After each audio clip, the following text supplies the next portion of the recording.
Baik. Bismillahirrahmanirrahim. Assalamualaikum warahmatullahi wabarakatuh. Nahmaduhu wa nasta'inuhu wa nastaghfiruh wa na'udzu billahi min syururi anfusina wa min sayyiati a'malina. May yahdihillahu fala mudhillalah wa man yudlil fala hadiyalah wa nashhadu an la ilaha illallah wa nashhadu anna Muhammadan abduhu wa rasuluh, amma ba'du. Ya, Alhamdulillah, bersama kita syukur pada Allah kerana rahmat kasih sayang Allah yang himpunkan kita untuk bercakap perkara, untuk mendekatkan diri pada Allah, kurnia daripada Allah. Sebenarnya dapat sebut nama Allah sekali pun dia berharga. Mungkin bagi kita ni macam biasa kan, berbual begini, cakap pasal Allah, Nabi. Tapi ada orang lalu hidup ni dia orang baik-baik, bukan jahat, tapi dia tak dapat lagi kenal Tuhan dia ialah Allah SWT. Dia dapat menyebut nama Allah ni perkara yang sangat nikmat dalam dunia ni. Dapat sebut nama Allah. Mendapat Islam ni nikmat yang besar. Mendapat Islam ni nikmat yang sangat besar. Sebab saya dulu masa kecil-kecil, sajalah sebelum ni, masa kecil-kecil dulu, masa tu keluarga belum kenal Allah lagi. Bapa saya setiap tahun masa tu ialah lalai, kadang-kadang ada pesta-pesta yang ni. Dulu masa senang-senang sikit, masa kecil-kecil. Masa tu umur 12 tahun. Bapa saya garang, tapi dia baik, saya sayang dia. Dia garang. Tapi satu hari bila saya pergi sekolah, saya Cina. Keluarga pun ialah Cina lah kan. Satu hari saya pergi sekolah, ada seorang cikgu matematik kata tinggal satu solat 80 tahun dalam neraka. Bila saya dengar tu saya menangis. Masa tu budak-budak lagi, nangis tak berhenti. Masa tu mula fikir mak ayah. Yang mula buat berubah, saya tak nak mak ayah tu masuk neraka. Jadi semenjak berubah, dapat kenal Allah, pergi masjid ke pintu belakang, balik-balik sampai ke rumah. Semangatlah berdakwah. Saya ingat kawan saya tingkatan 1, 7 orang masuk Islam. 4 kekal sampai sekarang, 3 tak kekal. Saya pujuk dia orang tapi suruh dia diam, jangan beritahu mak ayah. Dulu kecil saya macam jadi semangat tu terlebih. Sekarang dah tak semangat macam tu lah. Tapi kecil dulu bersemangat tu maksud tak dapat kawan. Macam dapat tu rasa macam hari-hari macam belajar sungguh-sungguh sendiri. Mak ayah belasah pun macam tak rasa apa-apa. Di masjid ke pintu belakang. Lepas tu saya ingat ada seorang cikgu sains. Dia mengajar, tengah dia mengajar saya menangis. Orang belajar kita menangis. Mikir apa, cikgu ni baik. Tapi dulu budak fikir apa. Saya asyik terbayangkan apa, cikgu ni masuk neraka nanti kan. Dulu kecil-kecil. Mula-mula dapat kan kita tak ada tapi-tapis dah masa tu belum. Jadi saya lepas kelas saya peluk cikgu tu, cikgu Cina. Saya pun nangis peluk dia. Saya suruh dia ajar, saya ajar, saya suruh dia masuk Islam, mengucap. Dia mengucap. Tingkatan 1. Masa tu saya 12. Jadi 12 tahun saya belajar semua tu. Lepas tu saya balik rumah. Sampai kat rumah, saya hari buat taklim kat rumah. Buat baca hadis dalam bilik. Saya baca Quran hadis dalam bilik. Lepas tu tengah-tengah saya baca taklim. Saya adik-adik saya 12, saya anak ke 10. Tengah saya baca taklim, abang kakak semua belajar jauh-jauh. Tiba mak masuk bilik. Mak masa tu kira seksi jugalah. Tadi macam ni, rumah macam gantung-gantung gambar. Semua memang pakai skirt-skirt je rumah kan. Tak bukan dalam rumah, gambar-gambar tu lah. Lepas tu mak saya duduk. Lepas tu mak saya dia nangis. Dia tanya apa. Dia jadi rapat dengan saya. Dekat dengan Allah, kenal Allah. Hari-hari doa. Lepas 6 bulan saya hari-hari semangat berdakwah. Semangat. Saya campur orang macam berdakwah kat masjid. Masjid saya tak ada orang sangat semayang. Jadi orang berdakwah. Bila dia orang datang, masjid saya bawah bukit. Bila dia orang balik, saya naik atas bukit tu. Lepas tu bila dia orang balik, saya nangis lambai dia orang atas bukit. Tahu sebab apa? Sebab saya fikir esok dah tak ada orang nak ajar saya semayang. Esok dah tak ada orang nak ajak saya makan dalam dulang suap saya makan. Esok dah tak ada orang nak teman saya buat dakwah. Saya kalau lambai depan-depan, dia orang selalu bagi hadiah. Tapi sedih, malu nangis depan dia orang naik atas bukit. Setiap hari macam tu. Setiap kali ada orang datang berdakwah kan, dia pun berdakwah kan 2-3 hari dia orang balik. Jadi saya menangis. Jadi semenjak itu saya rasa macam bahagia dapat kenal Allah. Jadi saya semangat berdakwah. Kadang-kadang orang datang ke rumah, ladang pak saya ada anak kawan-kawan ayah saya kan. Kan dia orang ada pesta-pesta masa tu. Maaf lah macam adalah sikit-sikit macam arak-arak begitu kan. Tiba-tiba anak-anak dia orang kat luar, habis semua sekali saya ajak masuk Islam sekali. Dia bapak saya memang garang, bapak saya memang boleh tahan jugalah. Dia pegang kayu pukul 7. Dia tak pernah cakap dengan anak. Dia garang, ayah yang baik. Tak pernah cakap. Dia memang tak pernah berbual dengan anak.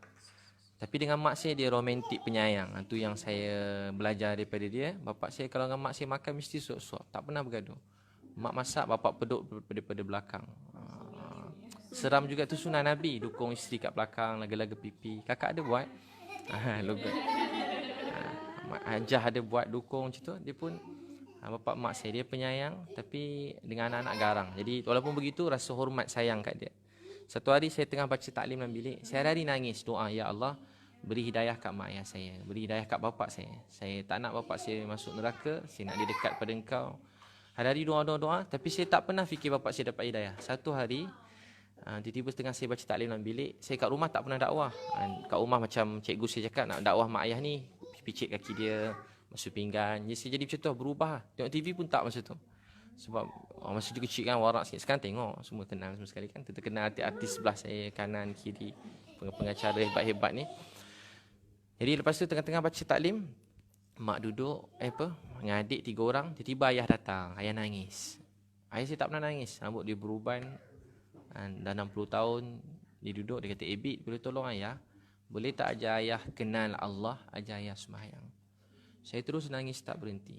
Sebab saya berdoa, tapi sebenarnya saya tak pernah terfikir bapak saya dapat hidayah. Saya hari-hari bila kita tengok keluarga orang Islam kan, macam suara keluarga orang Islam, saya kata bestnya macam keluarga dia. Bahagia, dapat sembahyang, cik-cik dah tahu mengaji, cik-cik dah pergi masjid dengan ayah dia, cik-cik dah baca Quran. Saya fikir satu hari, mungkin ke satu hari keluarga saya macam tu. Mungkin ke satu hari, tapi saya fikir tak dapat kot. Tapi saya cemburu keluarga orang yang baik-baik, yang maksudnya saling sayang menyayangi, buat baik. Saya kata satu hari saya teringin, tapi saya kata mungkin tak kot. Tapi hari bapak saya tengah baca taklim tu masuk bilik, tu saya kata amalan taklim dan rumah tangga ni, bacaan Quran dan hadis setiap hari ni sangat berkesan. Bapak saya datang, duduk sebelah saya, dia nangis, Bit, boleh tolong ayah ajar ayah kenal Allah sembahyang? Mak saya nangis bawa adik ke dapur, saya bawa pergi bilik ayah saya nangis, saya pun nangis, saya ringkaskanlah. Saya imam, bapak saya makmum, nangis kerja ayah saya. Habis sembahyang dia tanya, Bit, Allah maafkan ayah tak? Ayah tak pernah kenal dia, ayah jahat, ayah dah 60 tahun, ayah kerja siang malam nak cari bahagia untuk keluarga. Rupanya bahagia ni cuma dekat dengan kita. Itulah hari yang paling bahagia dalam hidup saya. Kalau orang tanya bila hari saya kaya, hari itulah harinya. Bila hari saya bahagia, hari itulah harinya. Bila hari yang saya tak nak hilang dalam hidup saya, paling indah dalam hidup saya, hari bapak saya dapat kenal Allah. Dia pun nangis sebab saya sayang dia. Saya tak nak dia masuk neraka. Saya tak pernah terfikir, saya kalau jumpa bukan Islam, dia cerita bapak dia tak Islam, meninggal, saya macam, saya kesian kat dia. Hari-hari kan ceramah umum masuk Islam, risau ayah dia. Jadi lepas tiba saya jadi apa sembahyang. Saya kata, ayah nak tahu tak siapa bawa ayah hari ni sembahyang? Nak tahu tak siapa? Bukan Ibit, bukan mak, bukan siapa-siapa. Kalau ayah nak tahu yang bawa ayah hari ni kenal Allah sembahyang, ialah Allah SWT. Ayah saya terus nangis tak berhenti. Itulah hari yang paling bahagia sekali. Ayah, Allah nak maafkan ayah. Macam perempuan kan, ni orang hebat-hebat depan saya tu terkenal, cantik semua sekali. Seram juga ni orang cantik keliling semua sekalian. Tapi saya dia baik je, tak marah saya, sayang saya. Jadi orang baik-baik macam ni, jadi saya cemburu. Saya terima kasih pada orang Islam yang kat Malaysia dah lama terutamanya kan. Orang yang dah Islam lama-lama kat Malaysia, orang Melayu Islam, orang mungkin daripada Arab, daripada Pakistan ke India, Muslim dah lama kat Malaysia kan. Dah lama-lama dulu. Jadi sebab doa tuan-puan yang daripada berabad, daripada moyang-moyang dulu dah Islam. Sebab doa atuk nenek orang Malaysia kat Islam baik-baik kat Malaysia, saya dapat Islam. Jadi saya terhutang budi dan saya tak dapat bayar tu sampai bila-bila. Jadi apa pun saya buat, akhirnya saya dapat. Tapi orang-orang yang mula-mula dulu, yang mula-mula Islam atuk nenek macam Haji kan, orang yang senior-senior ni kan berdoa, kakak kita, hajah semua ni. Sebab doa orang yang senior-senior. Kak Haji umur berapa je? 71. Haji tu 71 tahun dapat kenal Allah. 71 tahun Haji dapat semayang. 70 tahun, 1 tahun Haji datang duduk hari ni dengan ceramah. Yang ceramah Cina mana pun tak tahu. Tapi Haji datang. Haji tahu tak kenapa Haji? Allah sayang kat Haji. Tengok muka Haji bersih, bercahaya, baik. Allah sayang kat Haji. Dia sayang kat Haji, dia beri Haji Islam. Haji bertuah, beruntung. Puan pun sama. Kak Haji nama apa? Haji Ahmad, Haji Amir. Kakak nama Puan Hajah, Puan Hasnah, Hajah Asnah. Puan Asnah. Umur ke rahsia? Jadi selama ini Allah beri kebaikan Islam. Puan juga belum lebih dapat kenal Allah. Saya umur tu pun belum tahu sampai. Dah umur macam ni tak tahu nak dengar ceramah orang lagi ke tak. Ke dah sombong tak nak dengar ceramah orang. Jadi saya bahagia dapat Islam. Sebab tu saya sebelum share tu kan, saya jumpa mana-mana kakak abang, saya tengok semua keluarga dalam dunia ni dia boleh bahagia. Semua keluarga boleh bahagia. Tu yang rasa macam Tak tahu nak cakap macam mana. Semua boleh bahagia. Itu saya jumpa budak perempuan bawah jambatan pegang baby 14 tahun. Tunjuk IC mana, lahir Perak. Seorang saya jumpa tahun depan 4 orang. Perak, Johor Bahru, KL, Sabah. Adik, anak awak ke? Ustaz. Ustaz, saya bersalin kat mana? Ke atas kedai mamak tu Ustaz, sewa bilik RM20. Sakit tak bersalin? Dia kata apa? Macam nak, maaf dia cakap, macam nak mampus Ustaz, sakit. Lepas tu, comel baby ni dik. Comel. Ustaz, saya jahat kan? Saya masuk neraka kan? Saya haramkan, anak ni pun haram kan? Dia kata, saya haram masuk neraka. Saya tak boleh semayang kan Ustaz, saya kotor kan? Dia sedih, dia sebenarnya tengah sedih, putus asa. Saya cakap kat dia, tak dik, awak tak haram, anak awak tak haram. Awak cuma buat awak tersilap sekali dalam hidup awak. Tapi awak anak yang baik, kuat. Ustaz kagum dengan awak. Ustaz kagum dengan awak. Ustaz pun tak tahu kenapa tengah malam dia tiba terbangun teringin nak pergi jambatan yang ni. Rupanya awak kat sini. Dia kata, Ustaz saya masuk neraka. Tak dik, kalau awak masuk neraka, Ustaz masuk dulu. Ustaz pakai jubah, dia janggut, takkan masuk neraka.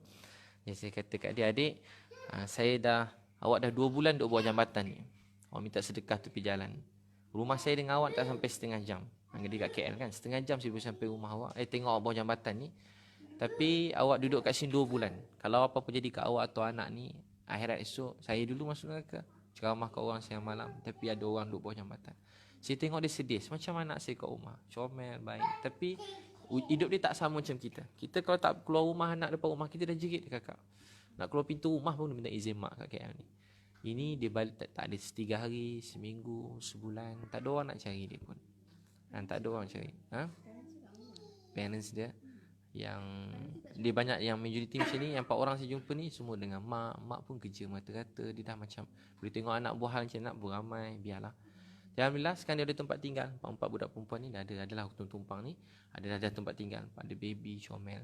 Ada yang bawah JKM pun ada. Tapi bermula tak nak. Saya ajak, Ustaz boleh ajar saya semayang tak Ustaz? Yang sedih tu saya bagi dia duit nak ajak tempat tinggal, semua dia tolak. Memang dia reject je lah.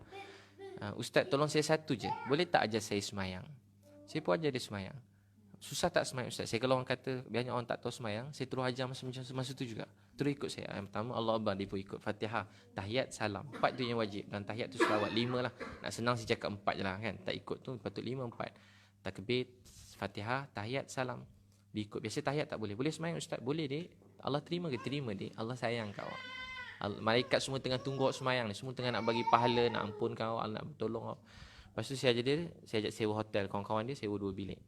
Bila semayang, lepas belanja makan, baru semayang Allahu Akbar, baru baca Bismillahirrahmanirrahim, Alhamdulillahirrabbilalamin, Ar-Rahmanirrahim, sampai Ar-Rahmanirrahim, Ar-Rahmanirrahim. Dengan bunyi budak-budak tu nangis dah.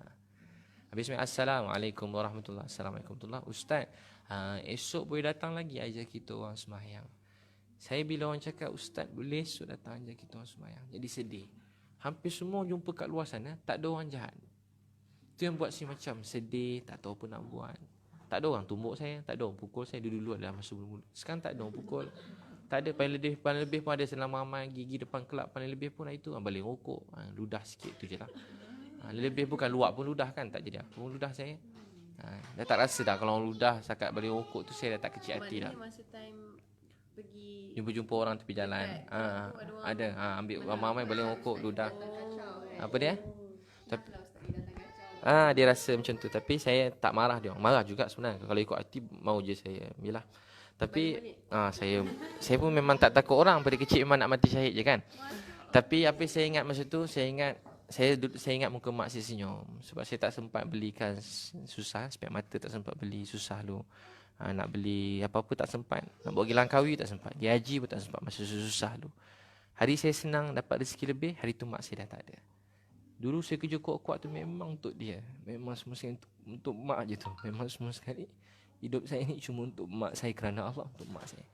Tapi hari mak saya meninggal, rasa macam tak tahu apa nak bagi. Tapi tahu apa yang bahagia?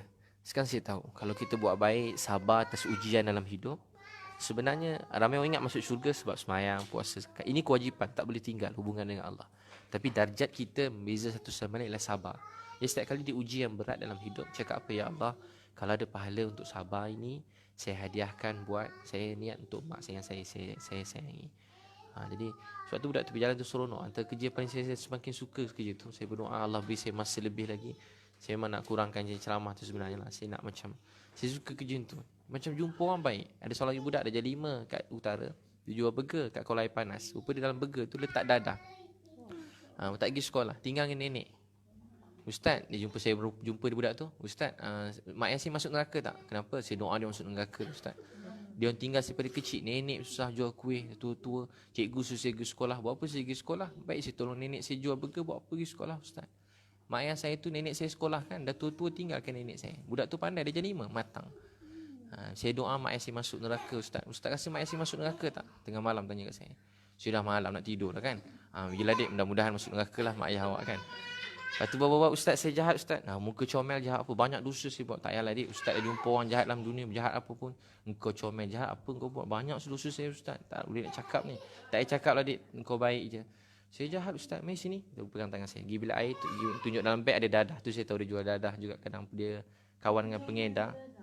Pengedar dadah. Jadi kadang jual burger, ada burger tu letak dadah. Jadi tengah berbual dengan saya kat masjid, tak lama pegang tangan saya. Tak lama bagian tepuk. Wah, budak ni lain macam gay ke apa budak ni kan. Tiba-tiba pegang pula. Aku bukan gay. Pernah pergi rumah anak yatim. Pernah pergi rumah orang tua-tua. Macam tu lah. Kalau kita rapat ni kan, dia yang biasa artis selalu pergi rumah anak yatim, berkhidmat masyarakat. Kan macam tu.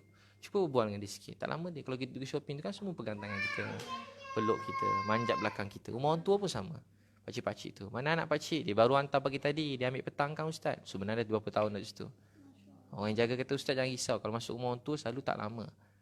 Biasa 5 tahun je dia orang dah mesti tak ada dekat sini dah. Kenapa keluarga dia ambil? Taklah Ustaz, dia orang meninggal. Rupanya dah hujung dah mak ayah tua sakit ni. 5 tahun last je, sampai lama pun. Tapi selalu anak-anak dah kalah dah 5 tahun tu. Kalah ujian tu. Tapi tak ada mak ayah yang burukkan anak-anak dekat rumah orang tua. Cuba tanya.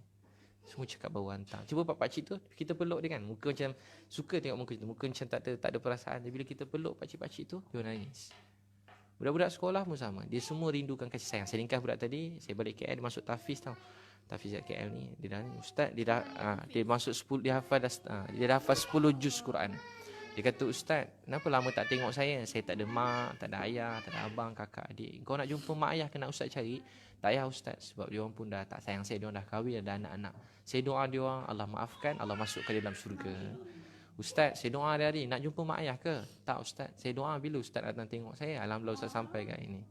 Ustaz jangan lupakan saya. Ustaz, saya hari-hari doa Ustaz selamat, sihat. Saya baca Ustaz accident, sudah Ustaz selamat. Kadang-kadang orang yang kita bantu, kita ingat kita bantu dia. Tak, dia bantu kita. Bersihkan hati kita daripada sombong. Bersihkan hati kita daripada lupa diri. Bersihkan hati kita daripada lalai. Saya semenjak jumpa budak-budak ni, semakin sayang kat keluarga saya. Saya kalau peluk anak saya sayang, nangis kat dia. Sebab dia orang semua rindu kasih sayang. Hampir semua sekolah saya pergi hari-hari, saya dah boleh tahu dah. Itu satu sekolah, budak Cina kat belakang. Dia main tak berhenti. Cikgu cuit, dia cuit. Dia lawan cikgu tu. Saya pun pergi kat dia. Adik tinggal dengan siapa? Atuk. Tinggal dengan family. Siapa family? Family lah Ustaz. Family tu siapa? Atuk nenek. Ayah mak mana? Ayah ada Ustaz. Ayah ada. Bila jumpa ayah last 3 bulan lepas. Mak mana? Tak tahu. Rindu kat mak? Tak rindu kat mak? Tak. Sayang mak? Tak. Benci?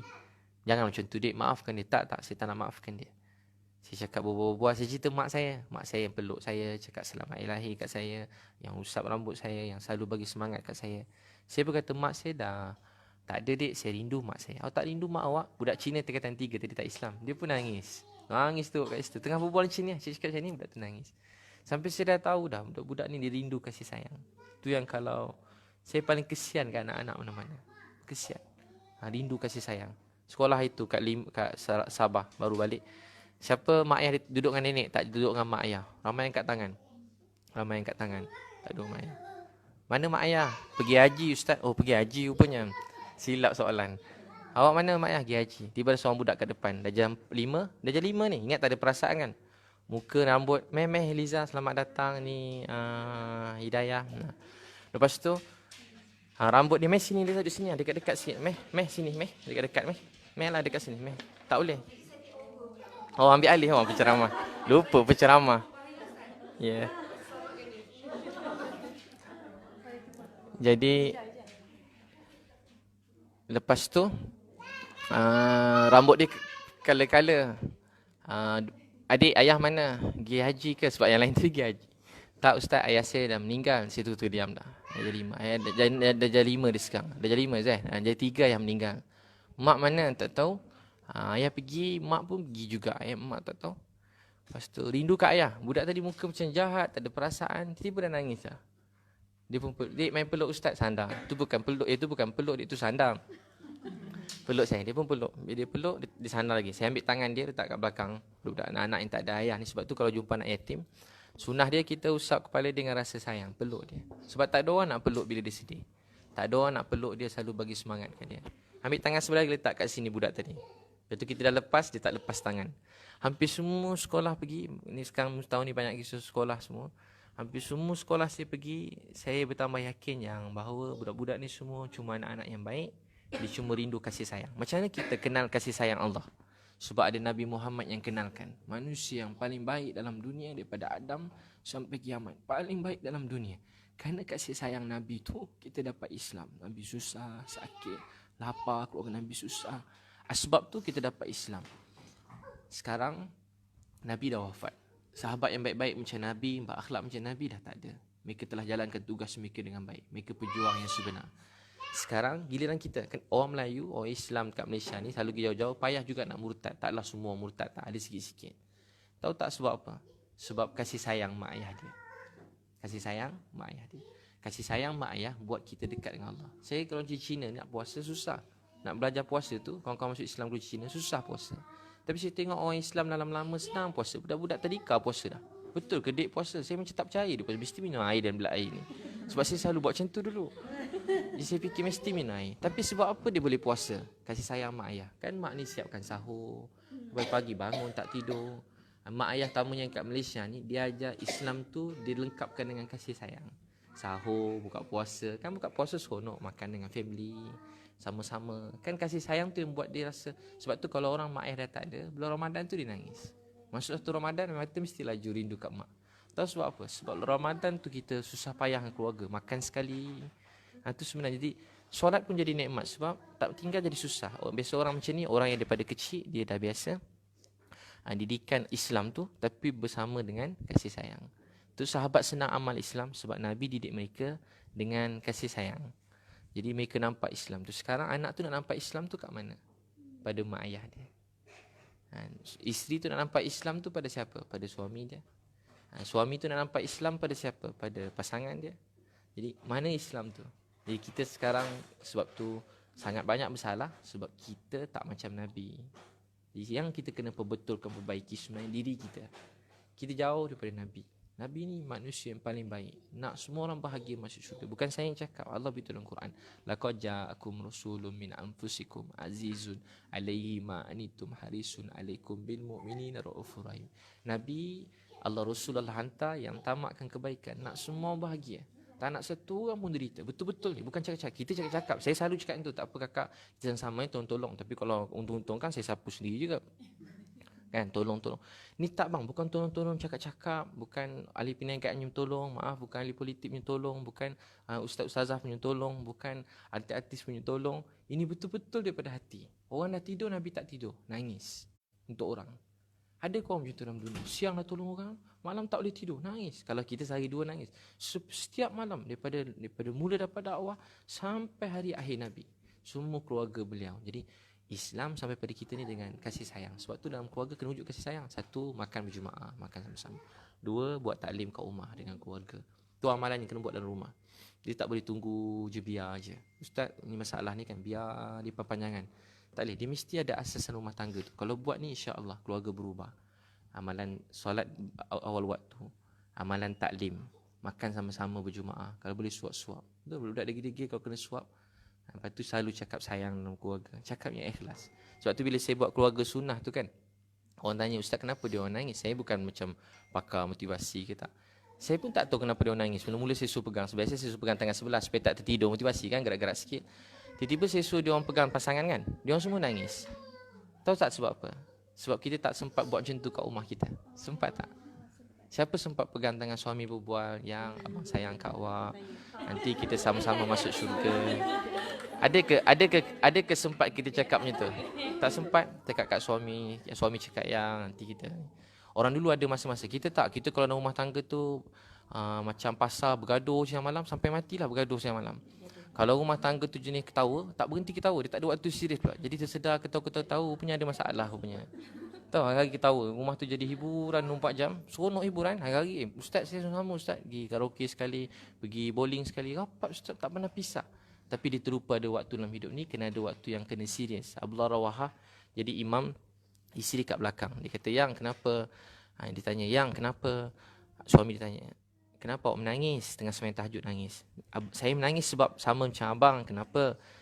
"Awak kenapa nangis?" "Saya risau bang, saya dengan abang lintas titian sirat dekat akhirat, tapi tak tahu dapat lepas ke tak." Suami dia menangis, isteri dia pun nangis juga.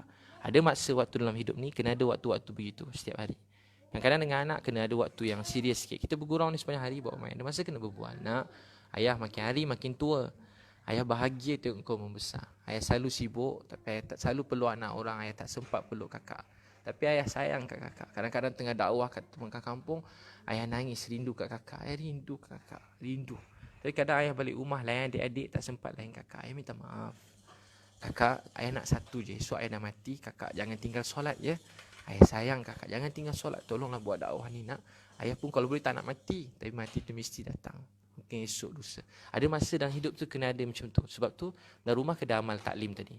Bila isteri lemah, suami boleh ingatkan. Tapi bila tak pernah buat semua ni, tiba-tiba maafkan, tiba-tiba ada satu masalah besar datang. Jadi kita tak tahu nak buat macam mana. Tak tahu macam nak tegur, tak tahu macam nak mula. Orang jadi sekarang pula kan, zaman dah terpisah dah kan. Tidur satu katil, satu bantal pun share kadang, selimut pun share. Tapi niat tujuan hidup tu berbeza-beza. Kenapa hidup kurang bahagia? Sebab tujuan kita dah hilang. Saya cakap diri saya lah, ceramah siang malam, walaupun cakap agama, tapi tujuan tu boleh hilang. Jadi sebab tu perlu berehat sekejap dan kena ada waktu untuk solat, untuk taklim, makan berjemaah macam bulan Ramadan. Bulan Ramadan tu antara waktu yang macam untuk kita bawa sepanjang hidup kita begitu. Masya Allah, siapa nak share? Mana? Nak tanya ke, nak share ke, atau apa kakak rasa fikir setelah dengar tu, apa terfikir nak? Lufia lu kan? Lufia kan? Saya kena buat macam tak kenal sangat kan? Ustaz mana? Ustaz mana boleh kenal artis sangat Eliza kan? Meh, Eliza dekat sini, Meh. Dekat sini. Ada dekat sini. Tak boleh. Boleh kan? Dah sampai. Rasa Sampai kena paksa. Kena Paksa boleh tak? Kira. Tadi Ustaz cakap pasal sharing pasal ialah apa yang patut dibuat dalam keluarga kan, supaya anak tu ialah dididik dengan baik lah.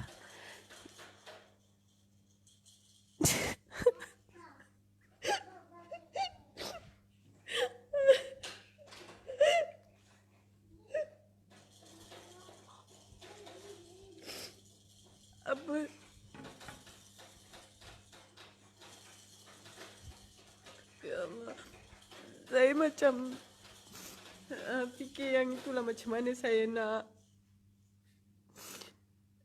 kuat jadi bapa dan juga jadi mak untuk anak saya. Sebab saya tahu saya memang kena sangat kuat, tapi saya sebenarnya tak kuat walaupun saya nampak kuat. Saya sebenarnya lemah, tapi saya kuatkan diri saya sampai kadang-kadang saya sakit sendiri. Saya sakit. Minta maaf. Okey. Jadi Lufia kan, semua ujian tu saya cerita tadi, maksudnya semua ujian yang terjadi dalam hidup tu hanya kerana Allah sayang kita. Saya percaya apa yang telah terjadi, dia tak ada 5 jawapan. Saya cuma percaya semua yang terjadi itu kerana Allah sayang kita. So dia sayang kita. Apa yang telah terjadi, dia telah terjadi kan. Dia takdir. Tak ada salah sesiapa. Semua orang bersalah, bukan tak ada salah sesiapa. Semua bersalah. Saya pun bersalah. Semua orang, kita semua bersalah. Tak ada orang tak bersalah dalam dunia ni, mesti salah. Setiap anak Adam tu buat silap. Tapi saya percaya itu je. Dia tak ada 5 jawapan, Lufia. Tak ada 4, 3, 2, 1, cuma satu je. Sebab Allah sayang kita. Sebab dia sayang. Dalam hadis, aku melihat seorang hamba, lalu aku ingin beri dia kedudukan seperti Nabi-Nabi dan syuhada. Lalu aku beri dia ujian yang berat dan sakit-sakit yang berat. Ujian yang berat dan sakit yang berat ni menyebabkan kita disayangi oleh Allah. Disayangi oleh Nabi Muhammad SAW sini lahir tak ada ayah, 6 tahun tak ada mak, 8 tahun datuk Nabi sayang pun tak ada. Tapi kasih sayang Nabi dan kuatnya Nabi dengan pertolongan Allah, Islam sampai pada kita. Dalam hadis Nabi juga, wanita yang mengurus anak seorang diri, Nabi sebut berwajah kusam, maksudnya penat urus anak-anak ni. Dekat akhirat nanti syurga masing-masing. Tapi ibu-ibu yang penat besarkan anak seorang-seorang, kan banyak ibu kat luar sana, macam-macam keadaan lah.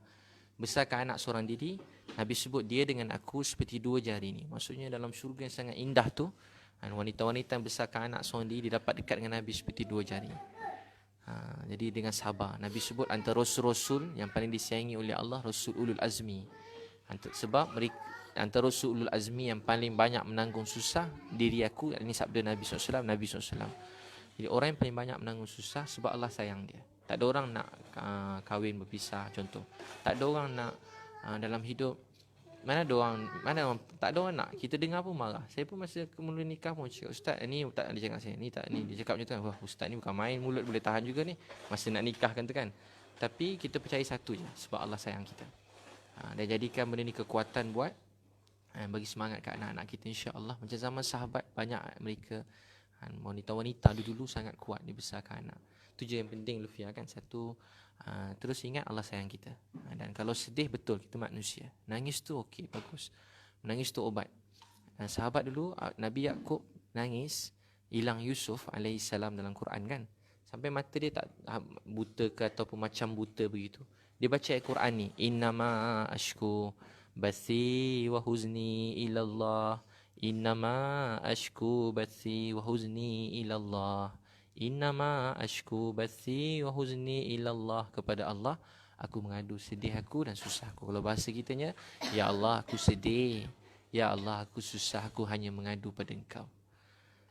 Mengadu begini kan, kita tak tahu nak cakap apa, nak minta apa pun tak tahu, nak cakap apa pun tak tahu, nak buat apa pun tak tahu, nak doa apa pun tak tahu. Cakap, ya Allah saya sedih, saya mengadu sedih saya pada Engkau. Jadi selalu ucap tu, ya Allah saya mengadu sedih dan susah saya hanya pada Engkau.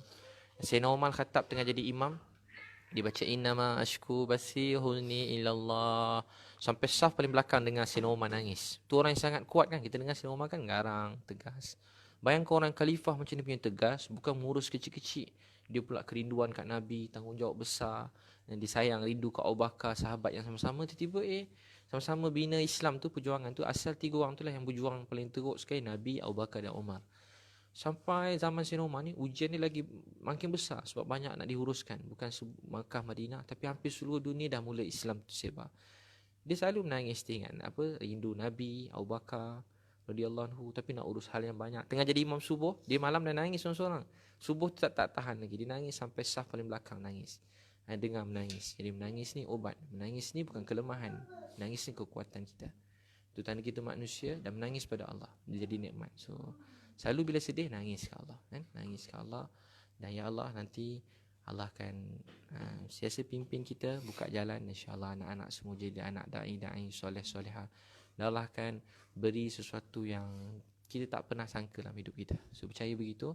Saya tak pernah percaya. Ada orang anggap, ada orang mungkin setengah ni pendapat orang lain kan. Ada setengah orang kata ni bila musibah datang sebab dosa, jahat, degil. Ni pasti setengah orang. So ustaz saya pun cakap macam tu.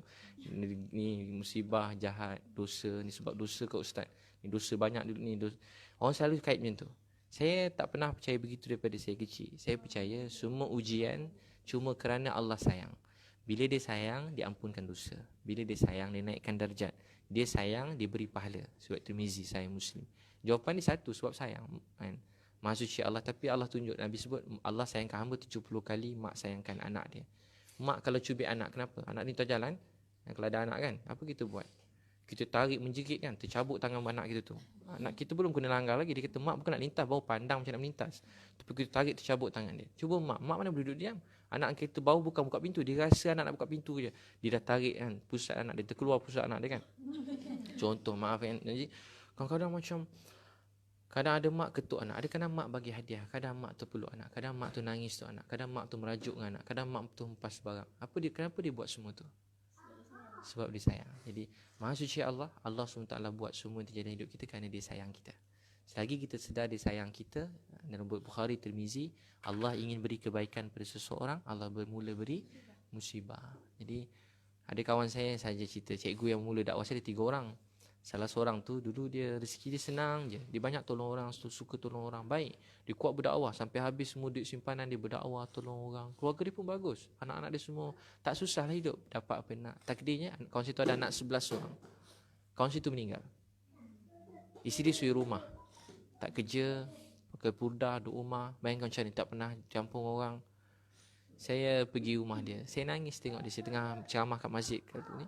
Anak dia tengah ambil uduk. Muka macam muka haji tu. Saya tak kenal anak yang sebelah tu ambil uduk. Saya pun tanya, nama apa? Bin apa? Saya terus nangis. Ya Allah, bapa engkau saya dah lama tak tahu keluarga dia kat mana. Saya peluk dia. Dia orang yang baik. Saya pernah pergi KL, tengah dia nangis. Ramai-ramai kat masjid doa kan. Tengah gelap-gelap. Ada orang doakan bapa saya, Liu Yun Pao, Linda Liu. Siapa pula doakan aku? Haji tadi. Saya dah tak jumpa dia 10 tahun, 15 tahun. Dia menangis doakan keluarga saya. Orang baik. Tapi bila dia meninggal, anak-anak dia susah. Nak makan pun susah. Anak dia yang sulung tak kahwin, nak uruskan adik-adik dia semua sekali. Dia nangis jumpa saya. Bapak asyik buat, dia cakap, bapak, dia panggil saya kan, bapak ustaz, buat dakwah je tolong orang. Anak adik-adik saya semua susah. Saya dia cakap sikit, saya marah dia ustaz. Saya benci dia. Macam itulah. Tak tinggal apa-apa pun kat kita. Macam itulah dia cakap. Jadi saya berbual balik, saya fikir apa hikmah. Sebab saya rasa kawan saya tu baik. Berbual balik dengan dia. Tahu apa dia cakap? Adik-adik macam mana belajar? Saya pergi rumah dia tengok result adik-beradik belajar. Adik-adik dia yang lepas bapak dia meninggal, result semua jadi cemerlang. Lepas tu, cara cakap dengan anak-anak dia semua matang, baik. Yang kawan sini pun dulu sebelum bapak dia meninggal, degil sikit. Dia bertindik sikit, tak tahulah apa jadi. Dia teruk sikit nampak. Bukan bertindik macam lelaki kan, bertindik sebelah begitu. Macam lain cara gaya dia tu. Apa benda pula jadi kat dia ni? Memang dia tak sembahyang, dia ikut buku yang bukan. Lepas bapak dia meninggal, dia terpaksa jadi baik. Dia urus adik-adik dia semua. Tanpa dia sedar rupanya hikmah dia tu. Memang tak nak, saya pun tak nak, takut dengan bunyi kan. Saya tinggal juga macam-macam gaya ni. Tapi rupanya apa hikmah dia untuk dia? Anak-anak dia jadi baik. Dan isteri makin dekat dengan Allah. Rupanya nanti dia orang dapat jumpa dalam syurga. Anak-anak semua jadi hebat-hebat betul. Yang saya cakap masa engkau dulu yang sulung tu, masa engkau dulu belajar semua memang tak ada dah. Usah kata kan pergi sekolah pun tidak. Aku last ingat rasa macam tu lah korang ni semua kan. Tapi rupanya kesusahan tu membuat ni. Jadi insyaAllah semua benda Lufia kan. Allah kabulkan doa anak semua jadi anak soleh-soleha. Selalu serahkan kepada Allah. Daripada dulu walaupun pun panik, selalu cakap hasbunallah wa ni'mal wakil. Ni perkataan dalam Quran. Orang beriman cakap je ni walaupun tak tahu pun nak buat. Nabi Musa depan laut, belakang tentera. Inna lamudrakun. Kaum dia kata mati kita 12,000 orang. Nak kena bunuh. Matilah kita. Inna lamudrakun. Matilah kita. Nabi Musa kata, qala ma ya Rabbi, Allah bersama aku. Dia tak tahu apa nak buat. Kalau kita macam mana? Entahlah, aku pun tak tahu dalam ni. Kalau kita kan pernah siap macam tu, Nabi jadi Musa kan, habislah, tak tahu. Terbuka 12 lorong, 12,000 orang selamat. Dia pun tak tahu apa nak buat. Nabi Ibrahim pun sama. Campaklah api, habislah kita, matilah orang tengok. Nabi Ibrahim kata hasbunallah wa ni'mal wakil. Dan Quran kata ni perkataan beriman. Walaupun berat, sedih, insyaAllah cakap Allah bersama saya. Saya lemah, naif, saya mengadu pada engkau. Nanti Allah buka jalan dan beri hadiah yang Lufia pun tak sangka-sangka. Rahmat yang kebaik yang kita pun tak pernah fikir dapat sebaik itu dalam hidup kita. Apa-apa yang paling baik dalam hidup. So saya doakan begitu mudah-mudahan. Siapa nak ni? Ada Lufia? Ada nak share lagi? Tadi sebenarnya saya ada satu soalan tapi saya Tanya. lupa dah, hilang. Lagi fikir dulu. Nah. Joy. Okey. Assalamualaikum Ustaz. Okey, saya Joy Refa. Alright, selalunya kebanyakanlah apa yang terjadi pada kaum wanita ni, banyaknya netizen kat luar sana banyak menyalahkan kita sebagai wanita. Sedangkan ialah apa saja yang berlaku dalam rumah tangga mungkin kesilapan individu yang lain, tapi yang banyak yang kena kecam tu, yang banyak dipersalahkan adalah wanita. Jadi even sebab tu Joy sendiri apa je orang cakap tentang Joy tak baca pun. Macam kat page viral, even kat social media sendiri memang tak baca. Tapi wajar ke kita ni sebagai wanita ni selalu dipersalahkan? Memang nampak jahil. Joy sendiri, Joy akui Joy memang jahil, tapi Joy cuba nak dekatkan dengan sahabat-sahabat yang berilmu.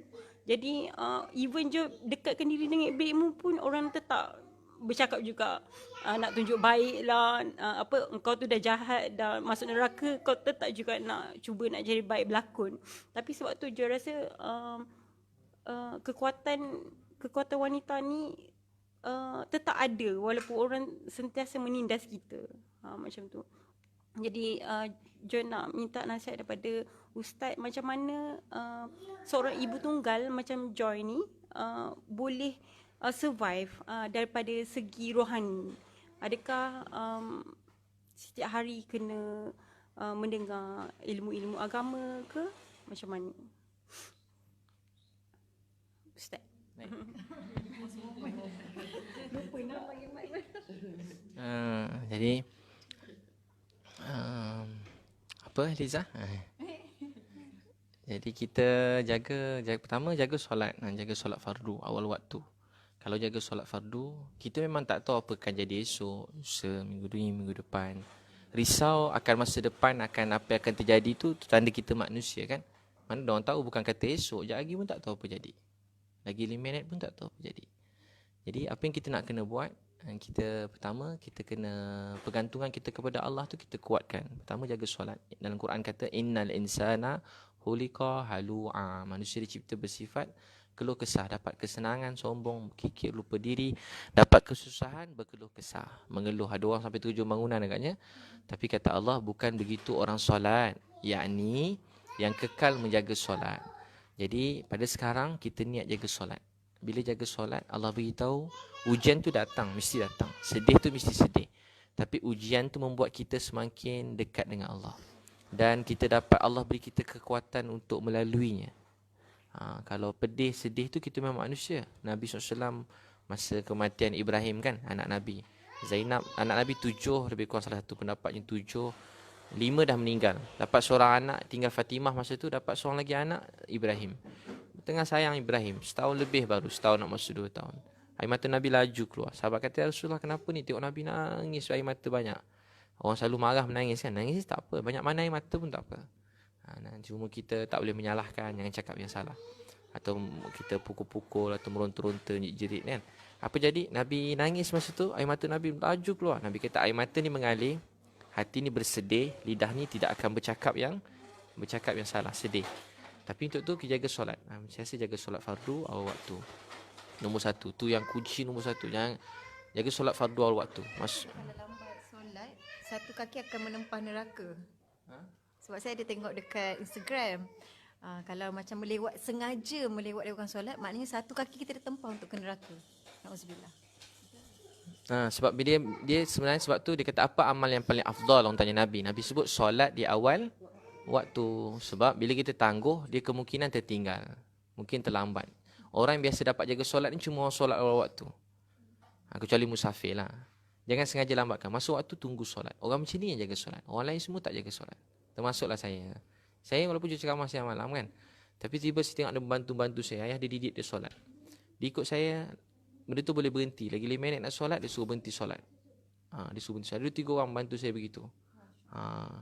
Anak imam lagi. Ni seorang depan tengah ambil kamera ni. Nampak muka macam tak ustaz sangat kan. Macam Korea sikit begitu. Itu ada Cina. Tak apalah. Ada Cina lelaki handsome, tiba-tiba cakap, saya terkejut betul. Dia kata handsome betul lah. Saya pun dah lari dah. Ini lain macam dah ni. Kau tak gitu kan? Alhamdulillah kan. Lepas tu apa tadi? Sampai mana tadi? Mak ayah dia suruh jaga solat. Ayah imam kat masjid wilayah. Azizul. Gimana mana masuk waktu solat. Dia takut nak cakap. Saya takut saya kecil hati. Dia pergi solat je. Saya ingat dia pergi tandas. Dia tipu saya pergi solat. Saya cakap lagi kat depan tu sikit solat. Di solat tu. Jadi orang yang jaga solat ni dia akan jaga solat. Kat mana dia duduk jaga solat. Masuk waktu terus solat. Sebab bila tertangguh tu kemungkinan tertinggal, tertidur. Masuk waktu solat. Jangan tangguh. Memang beza langit dengan bumi. Allah tolong orang yang jaga solat. Jaga solat. Kecuali musafir memang boleh jamak lah. Nak jamak takhir, hujung pun boleh. Tapi kalau memang tak ke mana-mana, masuk waktu solat. Kecuali majlis ilmu lah. Ada majlis ilmu memang sunnah dia ditangguhkan semayang tu. Ditangguh. Tamanya isyak. Nabi pernah semayang isyak ni dah lewat sangat. Dan takhir, hujung sangat isyak ni. Sunnah, hadis Nabi. Lain pada itu tak. Tapi untuk majlis ilmu lah. Bukan Sorry.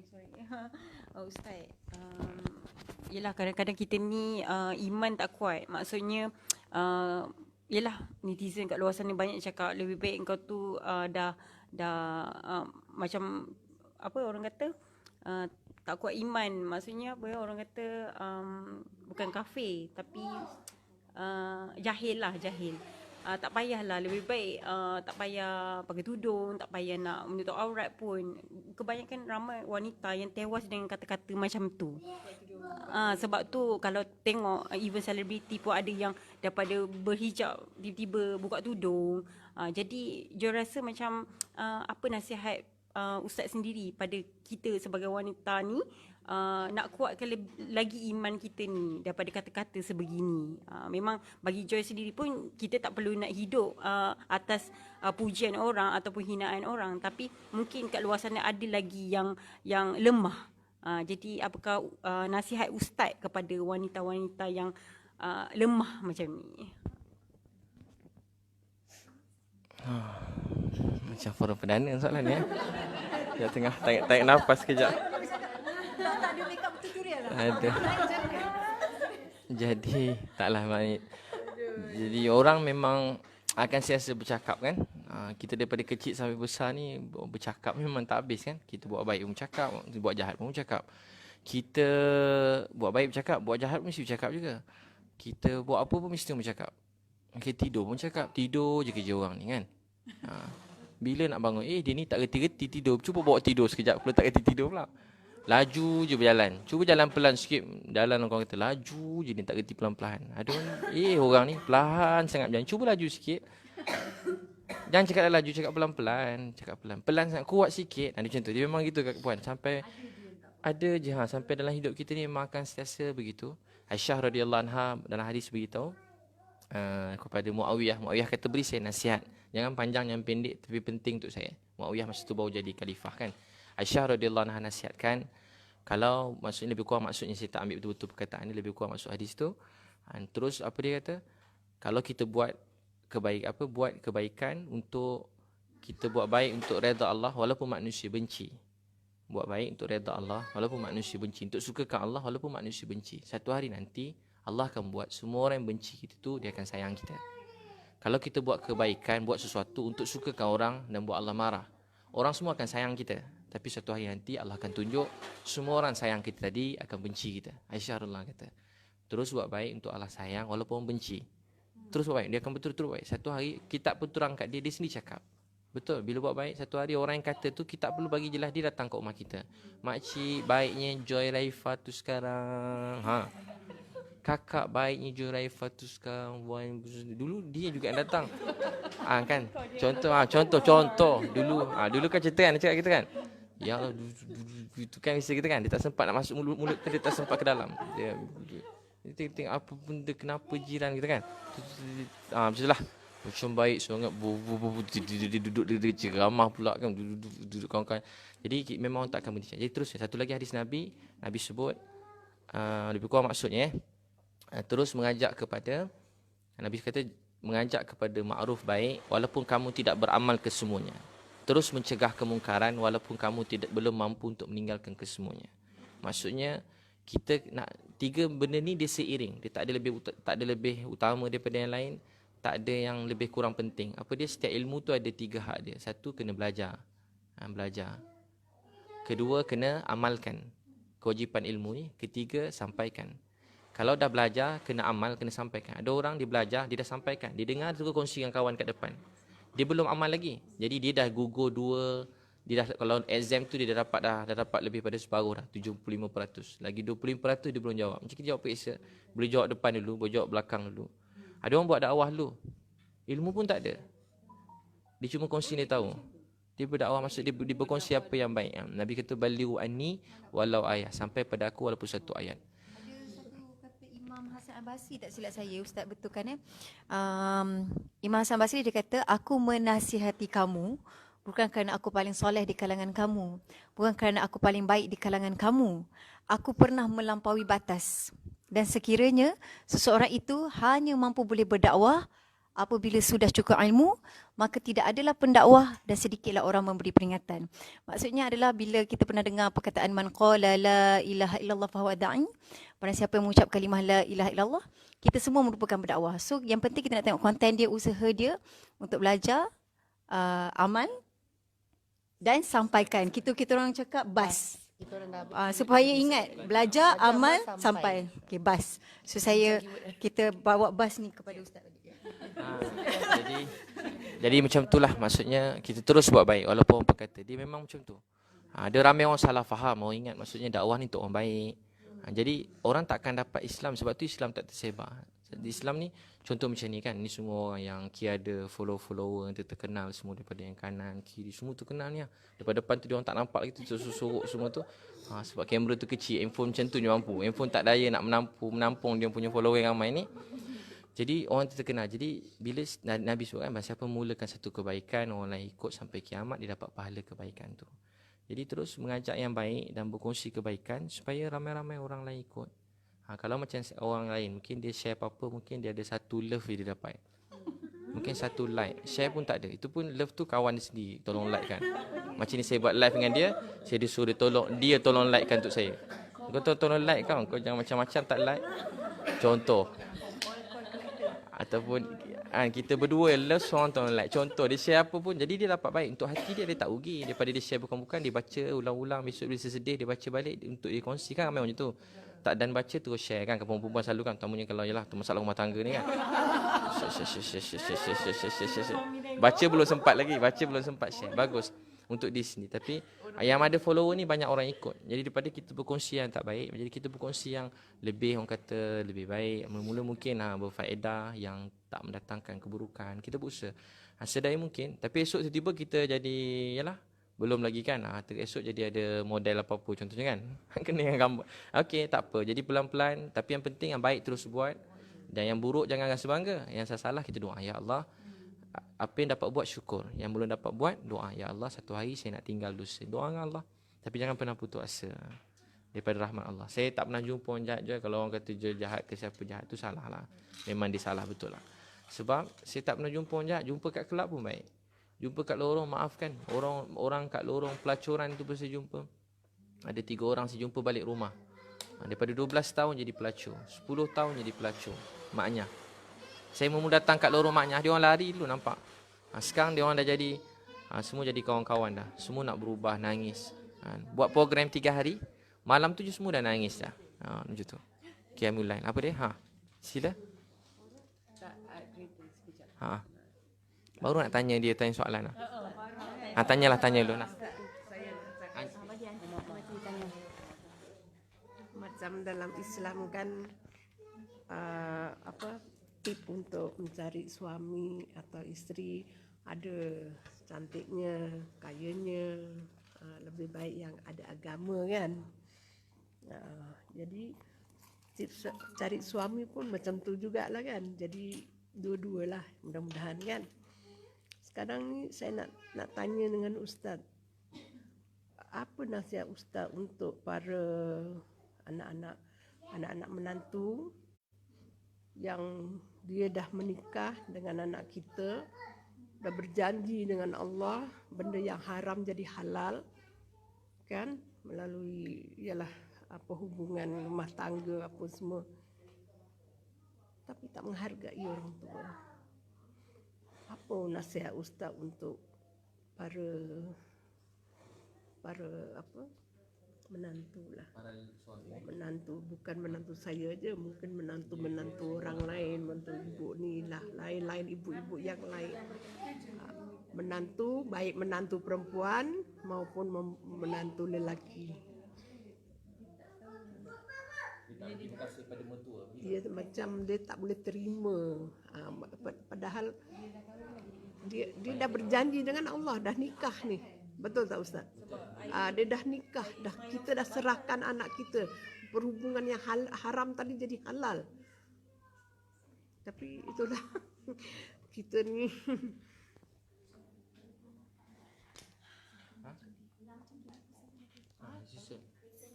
Bukan. Saya baru ada satu je. Ada sama.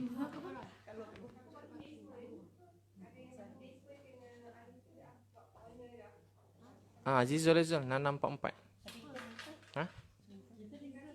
Kita apa? Baik. Bila selalu kita Bila kita berkeluarga, maksudnya mak ayah mertua kita tu macam mak ayah kita. Sama je, sebab bila kita bercerai pun mak tu kita kena jumpa dia macam mak kita, salam. Bayangkan kita senang macam ni lah, kita kahwin dengan anak seseorang. Kita tak melabur RM1 pun pada hidup dia. Pada kecil kita pun tak tahu dia pakai isteri kita. Kita pun, kecuali pada kecil kita dah tempah dia, bayarkan semua sekali pada kecil kan. Tiba-tiba tak kenal-kenal, cinta sebulan 2 bulan, kita nikah. Lepas tu duduk orang kita, teman kita tidur, urus hidup kita, menyelamatkan kita daripada berjuta-juta, maaf kan, nafsu syahwat kita disalurkan pada tempat yang betul, dan melindungi hati kita daripada lalai, fikir bukan-bukan. Dialah tempat orang yang paling tahu kelemahan hidup kita, segala-galanya dalam hidup. Tiba-tiba ada orang dia cakap dia tak sayang pasangan dia. Ada orang kata saya dah jatuh cinta yang lain, jadi saya ni saya tak suka. Jadi dia ingat hidup ni macam apa, dia nak, dia ambil, dia tak nak dia. Hidup ni bukan apa yang kita suka. Tapi ramai orang macam tu. Ramai kawan-kawan ada budak-budak muda, itu dia nak kahwin, dia jumpa saya, ustaz saya nak kahwin ustaz. Tolong ustaz, inilah jalan supaya saya jadi baik, saya tak nak buat dosa, nak bertobat. Minta pinjam duit macam tu kan. Saya pula duit pun tak apa ada. Jadi saya kata dia, kau yang nak kahwin sedap, aku pula nak bagi duit kan. Kalau aku yang kahwin tak apa juga, kita ada duit sendiri. Jadi tiba-tiba memang saya tak tolong lah. Jadi dia tak tolong. Kalau kau kahwin saya jarang tolong, sebab ramai sangat nak kahwin kan. Anak-anak muda-muda universiti kan. Kalau yang lain-lain tu lapar-lapar, baik saya tolong sikit-sikit. Tapi kahwin ni banyak kenduri. Jadi sekarang dia jumpa saya pula. Ustaz, sekarang saya tak tahu lah ustaz, hati saya dah tak ada perasaan ke dia, ustaz yang lelaki ni kan. Saya dah tak tahu yang ni lah ustaz, dia bagus, baik, lembut, gitu, begini kan. Dia lah semua sekali ustaz, cantik, baik, dia layan saya duduk ustaz, semua saya buat sendiri. Jadi orang yang cakap macam ni sebenarnya sebab dia tak bersyukur dalam hidup dia. Dia dah lupa Tuhan, lupa Allah. Kalau ingat Allah, mana boleh dia cakap macam tu? Sebab apa dia cakap macam tu? Sebab dia lalai, dia banyak buat dosa dan disalahkan pasangan dia sebab dosa dia. Kalau betul-betul daripada mula kahwin, semua kan orang bawa kahwin tak apa. Masak yang tak payah yang susah, awak je masak, dia abang yang masak. Tak payah yang ini kita makan luar. Awak bang nak masak, tak payah masak. Nak cuci jangan make up lah yang berdosa, make up nanti cuci cantik kan. Ni semua yang tak payah, semua tak payah. Tiba-tiba satu hari datang hari yang kita berubah hati, tiba macam tu. Dan kita mak ayah mertua kita macam mak ayah kita, sebab dia melabur apa, kita tak bagi sesin pun. Dia bagi anak dekat kita, teman hidup kita. Kita ada anak esok, kita rindu anak kita. Mesti rindu anak. Tiba-tiba tak dapat jumpa anak dia. Sebab tu kalau orang pisahkan anak dia dengan mak ayah dia, buruk. Bagi sebagai anak-anak, bagi mak ayah mertua pula, kita macam mana pula sudut kita gembira ada orang yang sudi nikahi anak kita. Dan esok kita dah mati, ada orang jaga anak kita. Itu sudut mak ayah mertua. Terima kasih ada orang jaga anak saya. Tapi sebagai menantu pula, kita sebagai anak fikir, oh ni mak ayah mertua saya, dia jaga saya. Terima kasih kat dia. Malam sebut nama dia. Sebab sifat orang beriman ni, dia bersyukur. Sifat syukur tu ada dua. Orang Muhajirin tanya kat Nabi, ya Rasulullah, saya ringkas hadis tu, orang Ansar ni banyak buat baik semua sekali, dia orang masuk syurga tinggi, kami tak masuk syurga. Nabi kata ada dua. Satu, Nabi sebut pada orang Ansar, tidak selagi kamu berterima kasih. Berterima kasih ni sifat iman. Jangan lupa berterima kasih pada pasangan, terima kasih pada mak ayah mertua. Saya akan jumpa mak ayah mertua saya, ayah mertua saya akan jumpa, cakap terima kasih kat saya. Ibi, terima kasih Ibi, terima kasih Ibi, terima kasih Ibi, terima kasih. Dia tadi saya hantar anak kat rumah, dia menyusahkan anak semua lari kat rumah dia. Tiba-tiba sekejap lagi ayah mertua saya kata, Ibi, terima kasih Saya setiap kali cakap terima kasih tu saya sedih. Sebab saya kata, ayah, betul Ibi lah terima kasih kat ayah. Kalau hari raya tu bisik kat telinga, kahwin dengan orang Jawa kan. Jadi dia kata, Ibi, terima kasih dia bisik kat telinga, terima kasih. Dia selalu cakap terima kasih. Jadi saya pun fikir, saya pun cakap, ayah patut Ibi terima kasih. Patut saya terima kasih kat dia. Dia bagi anak dia hidup saya, jaga anak-anak saya siang malam. Susah payah macam orang gila kat rumah kan, macam nak mati kat rumah tu. Susah urus keluarga. Jadi sebab tu kena berterima kasih. Mak ayah mertua, mak ayah kita. Kena pesan, kita sebagai mak ayah pun pesan. Nak jaga mak ayah mertua tu macam mak. Walaupun kita berat nak cakap tu, kena cakap. Mak, nak jaga mak ayah mertua tu macam jaga mak. Tu mak kau juga. Kena cakap, esok kita dah anak. Walaupun itu sebenarnya sedih kalau boleh nak kau balik rumah ayah je kan. Ayah memang nak kau je kan. Tapi pesan. Jadi dia kena sebagai anak menantu, kita kena macam tu. Ada orang kata, ustaz, ayah mertua saya tak suka saya, ni kes lain lah kan. Mak mertua saya tak suka saya macam nak tiri kat rumah tu. Jadi obat dia, satu, memang kalau mak ayah begitu, sebaik-baiknya kalau mak ayah macam contoh ni, sebab lain lah pula kan. Ni dia sudut menantu pula kan. Sudut anak-anak perut macam tu. Kena dera kat rumah tu. Jadi macam nak buat, kalau mak ayah tu sihat, sebaik-baiknya kita cari rumah yang lain. Bagus, tak jauh sangat, tapi macam kawasan KL jugalah begitu. Tapi kalau boleh, rumah lain lah. Tak duduk sekali. Kena cari macam mana mula rumah tangga sendiri. Sebab dulu kita bina rumah tangga kita, dengan baik. Dan sekarang biar anak kita bina rumah tangga, baik bina rumah. Tapi nasihat kena berterusan lah, berterusan. Kena. Nabi SAW sini anak dah kahwin, Nabi pergi rumah kejut sembahyang subuh. Beri salam. Anak Nabi dah sembahyang tahajud dah, Fatimah radhiyallahu anha. Nabi tanya, wahai anakku Fatimah, bangun solat subuh, Allah nak ampunkan dosa keluarga Nabi. Nabi bagi nasihat. Bagi nasihat sampai bila bagi nasihat seseorang? Sampai kita mati. Bukan pada anak, pada orang lain pun. Jadi sebagaimana ni, anak-anak kita kena hargai mertua. Mertua pun kita hargai. Dan berterima kasih sifat sebaik. Siapa nak tanya? Nak bagi satu cadangan. Boleh tak Ustaz adakan satu seminar khas untuk lelaki sebelum menikahi wanita? Okey, tapi boleh tak Ustaz adakan satu seminar khas untuk suami-suami ni sebelum yes. Macam tu. Takut semua orang. Memang betul. Kebanyakan macam ni pula SOP kena ada SOP. Sebelum kahwin kena faham SOP. Ni kadang-kadang sebab lelaki ni pernah juga. Jadi dia bersama-sama tu saya dah buat ada. Wardah Sakinah Mawarmah. Saya ada buat ada apa? Saya ada buat program keluarga sunnah tu. Dulu saya buat banyak macam. Sekarang saya letak umur 18 sampai 65 tahun dan plus. Tapi memang semua orang maksudnya dah nak kahwin, yang nak ni, kita tak boleh paksa orang pergi kursus kan. Kalau nak paksa tu kena jumpa, mungkin kena ziarah lah mana-mana menteri-menteri yang ada kan. Jadi Kahwin tu macam ya. banyak pengisian untuk bakal suami. Itulah. Satu untuk menyejukkan kipas ke macam mana? Jadi nanti jemputlah ya semua datang keluarga sunnah datanglah yang KL dia tapi bagus bila pergi kan suami isteri dia pergi. Jadi bila dia pegang tangan pasangan dia tu, saya kata mula-mula pegang tangan dia dah nangis macam haji ada lagi belum lagi kan. Macam haji yang umur maksudnya tu pun tiba-tiba nangis kat ni.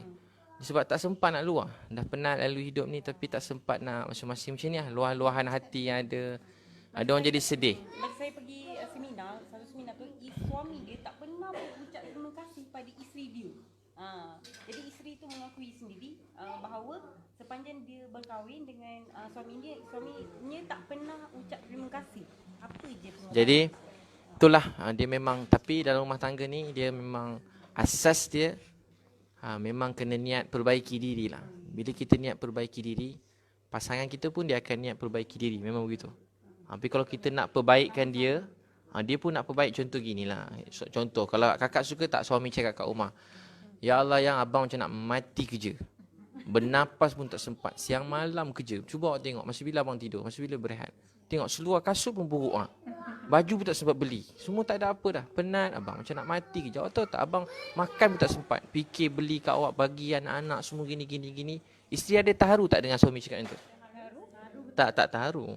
Terharu ke dalam hati? Suami tengah cerita abang macam nak mati kerja gini. Dia tengah puji diri dia. Isteri dia akan cakap, nampak Eliza? Isteri dia akan cakap apa? Wah, abang dah beranak.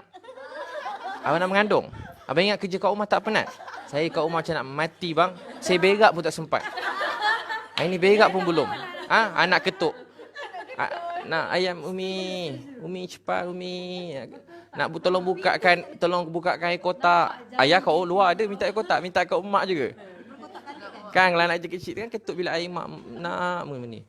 24 jam. Tahu sebab apa? Sebab orang tak suka bila orang cerita ungkit apa yang dia buat pada orang. Tapi sebab tu sifat Muhajirin, dia jumpa Nabi, ya Rasulullah, kami tak buat apa-apa. Orang Ansar buat semua sekali. Sebenarnya orang Muhajirin macam nak mati dah berjuang ni, keluarga pun tinggal semua. Ya Rasulullah, kami tak buat apa, orang Ansar buat semua. Orang Ansar pula jumpa Nabi, ya Rasulullah, kami orang Ansar ni tak tahu kat mana sekarang, tak mana duduk sekarang. Kalau Muhajirin tak bawa Islam pada kami, tak apa kami sembah sekarang. Orang baik ni, dia sentiasa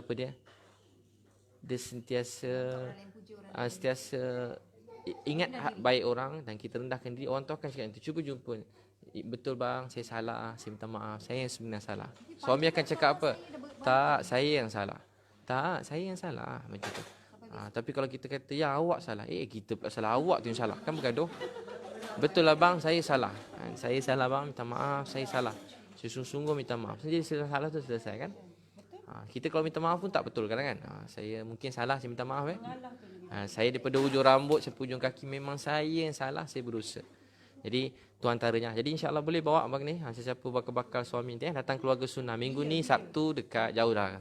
KL lepas Sabtu ini untuk suami isteri lah sebab dengan anak-anak yang lain lah. Suami isteri. Boleh datang boleh. Boleh. Yang mana bujang-bujang datang dengar tapi masa tu tak boleh yang masa sesi pegang tangan tak payah pegang lah. Pegang kawan-kawan sebelah gitu.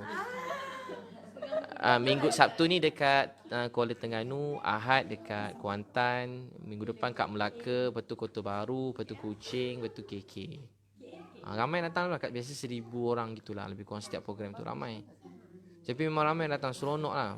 Saya pun masa saya tengok dia orang nangis tu, sebab masa mula-mula datang saya suruh pegang tangan gitu kan. Tu suami nangis. Saya tanya dia orang kenapa sedih sangat Saya tanya dia orang sebab saya tak pernah biasa suruh buat aktiviti biasa-biasa, saya ceramah gitu je. Kenapa nangis? Bukan saya rancang nak pegang tangan tu asalnya. Lepas saya tengok saya punya urus dia pun nangis dah, urus dia. Saya tengok, saya pun fikir kalau saya bawa isi saya dengan saya menangis kat situ agaknya. Sebab kita tak sempat buat semua tu. Siapa tiba-tiba pegang tangan isteri berdua begitu? Maaflah kalau masa bersama tu memang tak payah ajar kan. Tak waktu lain-lain ada kau tiba-tiba pegang tangan isteri cakap, ya bang sayang kawan, minta maaf. Ada nak cakap tu? Ada? Oh wow. So sweet, kata orang perempuan kan. Baik, ada soalan lain lah. Siapa nak daftar program tu boleh daftar dekat www.transformjiwa.com. Telefonnya 0173666848. Dapat tanya. Siapa yang bawa kahwin? Bukan sebelah ni bawa kahwin nampak gambar kan? Yang ni lah. Saya nak tambah satu je Ustaz.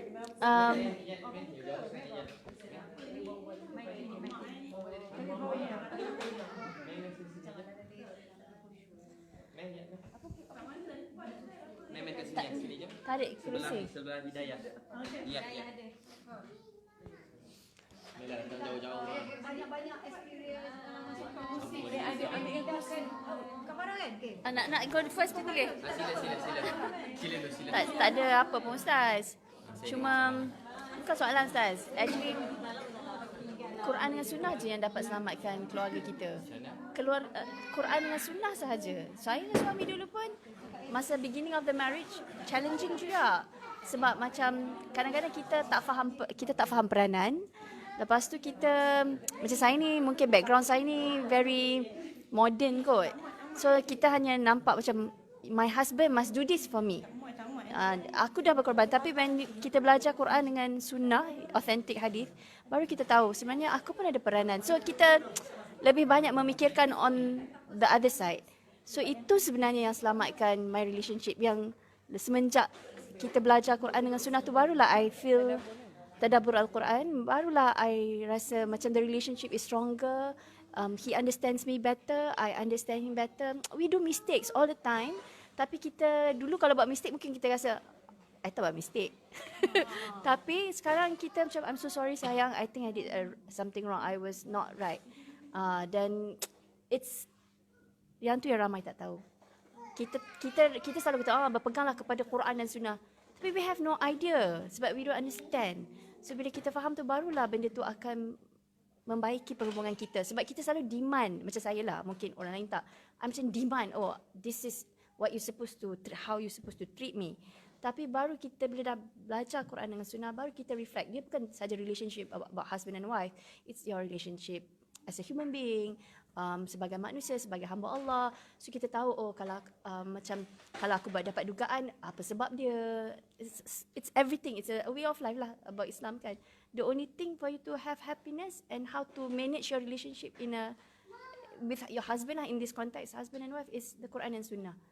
Dengan syarat husband and wife kena pergi sama-sama supaya you grow together. Itu je. Masalah kalau adalah seorang satu pihak dia pergi, lagi seorang ni tak boleh minat dengan agama, jadi susah. Sebab challenging lah Ustaz. saya dah dapat soalan baru dah. Okey, soalan baru dia. Sambung. Okey, dia jadi masalah juga bila contoh kan, saya masa berhijrah, Kak Farah yang tarik untuk belajar tadabbur, which is yang sebenarnya yang pergi tu semua orang tua, betul. Mula-mula saya pergi apa benda lah ni. Saya tak faham. Sebab tadabbur ni dia macam nak kena berfikir apa benda ayat tu punya makna lah apa semua. Tapi lepas saya macam pergi jugalah. Konon-kononnya tak apalah majlis ilmu nanti ada banyak malaikat kat sini doakan aku balik ah. At least lah walaupun saya tak faham apa dia cakap mula-mula kan.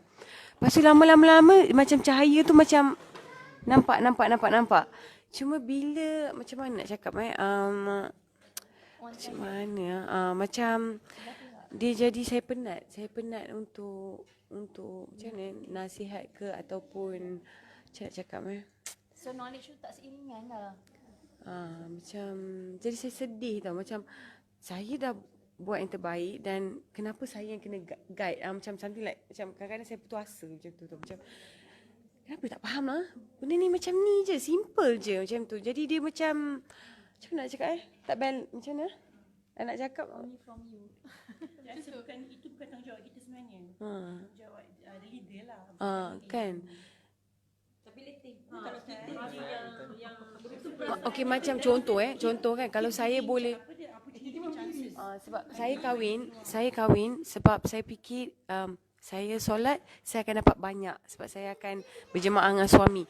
Saya masak, saya makan, selalunya saya makan seorang tapi yang ni ada dengan suami. Jadi saya dapat double. Tapi macam saya pula yang macam jadi imam. Macam jadikan saya taklah. Kalau aku jadi imam lah. Allahu Akbar. Tak tahu nak cakap lah. Baik. So asasnya macam tadilah yang Farah Adiba kan. Tak saya memang buat tak kenal cerita ustaz kan. Kalau saya kenal. Memang terkenal kan. Semua saya saja buat tak kenal kan. Artis perempuan takkan nak tanya buat kenal sangat kan. Ustaz pula dari ceramah agama kan. Nampak sangat jadi asasnya begitu. Asasnya memang asas kita memberi dan tak pernah rugi orang yang memberi. Tapi mungkin balasnya bukan daripada suami, bukan daripada isteri. Tapi yang pasti Allah mesti balas. Hal jazaa'ul ihsani illal ihsan, setiap baik mesti Allah balas dengan kebaikan. Mesti Allah balas. Semua kebaikan semua Lufia, Farah Adiba, Joy, semua sekali lah. Eliza, Iyad, Dayah Bakar, Emira, Balkis, tak sebut nama lagi Fatin. Saya ingat Arab tu jumpa kat atas. Saya ingat Arab mana tu. Selamat saya tercakap Arab tadi ni. Syasha, semua sekali lah. Linda, semua hajah ni. Jadi apa nak cakap, sebut nama semua dah lupa apa nak cakap.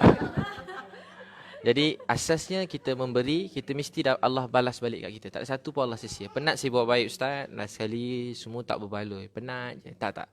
Semua baik tu yang beri pahala Allah. Yang beri nilai dia dalam syurga nanti Allah SWT. Bukan suami, Allah yang beri. Saya habiskan loh. Jadi saya rasa memberi, insya-Allah Allah mesti balas dengan kebaikan, mesti. Saya rasa percaya begitu, tak ada satu pun yang Allah sia-siakan. Tapi dalam dalam kita berusaha tu, tiba-tiba sebagai wanita kan, sebagai wanita dia wanita. Jadi satu tahap kita dah usaha, kita dah tak mampu nak pergi. Jadi kita ada hak-hak, sebab tu dalam Islam tu ada hak-hak. Bila hak-hak tu diabaikan, dalam Quran pun aja, Quran siap beritahu kalau ada masalah yang berat-berat, contoh hak diabaikan, hak zahir atau batin. Maksudnya zahir ni dari segi duit, nafkah. Dan apa saya contoh suami tak kerja. Imam Ghazali kata semua tu termasuklah. Imam Ghazali kata semua apa saja yang zahir keperluan ni tak beri. Jadi suami tu sebenarnya dia dah hilang hak untuk suami. Isteri tu boleh minta tutup pisah pun, dan dia tak berusaha sebab suami tu dah tak kerja. Contoh tak nak kerja kecuali dia lumpuh lah. Tapi tiba-tiba dia memang saja tak nak kerja, sihat tapi tak nak kerja. Dia tunggu kerja yang paling best dia dapat kan. Dia tak nak usaha apa-apa, jadi keluarga dah susah. Jadi dia berdosa. Jadi isteri boleh tuntut untuk bercerai dalam ni. Jadi apalagi lah contoh hak kasih sayang, bimbingan agama, contoh semua begitulah. Memang nampak makin teruk dan kita hanya ustaz, memang itu hak-hak diabaikan. Jadi kita boleh minta berpisah, tapi sebelum berpisah tu Quran ajar kita panggil kedua-dua belah pihak yang wakil kedua-dua belah, atau lebih baik mak ayah kalau mereka tak sihat, mungkin orang lain, untuk berbincang. Mungkin kita dah tak boleh berfikir sebab kita dua-dua dah memang nampak yang ni nampak ni hantu, yang ni nampak ni hantu kan. Jadi contoh bukan orang lain lah hantu-hantu kan. Jadi dia nampak begitu, keluarga berbincang. Bila berbincang dan tak nampak jalan, maka dalam Quran ajar itu sesuatu dia ajar. So kita berpisah. Dalam tempoh berpisah tu ada tempoh iddah. Dalam tempoh iddah tu sekiranya mereka nak bersama, mak ayah tak boleh halang. Tak boleh halang. Boleh bernasihat tapi tak boleh halang. Tadi dia nak berpisah kan, dah berpisah, mak ayah tak boleh halang. Mak ayah bincang lah sikit, mak ayah kata yang terbaik dia orang berpisah lah. Jadi setelah berpisah, tiba-tiba dalam tempoh iddah tu dua-dua masih dia ada hubungan dah semua sikit, nak pisah bukan senang, dia nak ni balik. So mak ayah tak boleh halang, biar dia rujuk balik. Sebab tu dalam hampir 3 kali talak tu lah. Jadi Perempuan ada edah, lelaki ada edah tak? Lelaki ada edah dengan isteri dia tu lah kan. Bukan, maksud saya perempuan kan ada edah lepas bercerai. Lelaki ada tak edah ke dia boleh terus kahwin? Boleh. Boleh, lelaki boleh terus kahwin. Perempuan kena diam. Lepas habis lepas edah, lepas bercerai tu ada edah lagi kan, belum habis kan. Maksudnya kan perempuan kan kena jaga, dia tak boleh keluar kan, dia ada banyak dia punya syarat kan. Sebab hanya untuk mencari rezeki je boleh kan. Sebab Islam ni sebenarnya akhirnya dia punya matlamatnya sebenarnya supaya orang-orang barat dia kalau boleh hidup ni nak bebas kan. Asasnya orang barat nak bebas. Tapi suatu hari bila kena dekat keluarga dia orang tak apa larat nak bebas tu. Dia buat undang-undang kan, saya segubal undang-undang, jadi dia nak bebas. Tapi suatu hari dia orang tak apa larat dah kebebasan yang maksud kebebasan yang macam orang jumpa ustaz nak tak kau buat banyak orang cakap kat saya kan. Ustaz nak tak kalau ni perempuan ramai ni ustaz nak tak nak ustaz cakap jujur ni orang tak percaya agama dia cakap kat saya. Kenapa ustaz nak sekat ustaz kata agama tu fitrah, tapi kenapa ustaz kan nak ni ustaz nak tak ni tanya saya. Ustaz nak tak nak. Jadi saya dengar soalan ni bukan saya nak tak nak, saya nak tanya kat awak. Suka tak awak kalau mak awak ada ramai lelaki, awak pun tak tahu mana satu ayah awak. Jadi ayah awak ramai pula perempuan tu berbalik. Orang hormat tak mak ayah tu? Mana-mana anak baik anak lelaki anak perempuan tak boleh hormat mak ayah begitu. Kalau buat perangai tuk-tuk itu, dia cuba untuk taat sebagai anak hormat, tapi hormat tu hilang bila buat bukan hari. Bapak balik 10 perempuan kat rumah contohnya. Agar anak tu boleh bertahan, tak boleh tahan, lari rumah semua anak-anak tu. Mak pun sama. Jadi sebab tu wanita tu dia jaga iddah tu supaya orang dapat anak-anak kan nanti nak kenal siapa ayah mak. Takut kadang bila orang barat kadang bila bebas kan dia tak tahu anak siapa nanti kan. Jadi sebab tu dia tempoh. Soalan. Perempuannya edahnya dia kena yelah jaga ni. Lelaki macam mana pula? Edah dia apa yang dia kena buat? Macam tu. Lepas dah bercerai. Soalan apa jawapan dia dah? Nanti kita rujuk kat ustaz-ustaz yang lebih alim Baik, ada soalan lain lah. Okey Ustaz, saya kena bagi exemption clause. Suami saya Alhamdulillah tak buat perangai macam ni. Saya ingat soalan ni sebab suami saya tak. Suami saya Alhamdulillah okey. Cuma saya tahu ramai wanita kat Malaysia ni kita punya environment ni lah. Kalau wanita tu didera, kena abuse mentally, physically, kadang-kadang culture kita asyik cakap kata, oh sabar, ini adalah dugaan daripada Allah. Awak kena terus bersabar. Dan jangan cakap apa-apa, tahan je. Jangan buka aib suami. Sebenarnya saya tak rasa Islam sebegitu. Adakah Islam sebegitu? Saya kalau orang kena pukul, bergaduh, kena belasah. Saya suruh dia report polis, suruh report polis, report polis, bawa pergi hospital, ambil surat hospital dengan report polis, pergi kat pejabat agama. So terus mohon fasak kan berpisah contohnya. Ataupun panggil kedua belah keluarga bincang. Saya ada kawan-kawan saya contoh orang baik-baik juga, orang baik-baik. Alim lah baik-baik kan.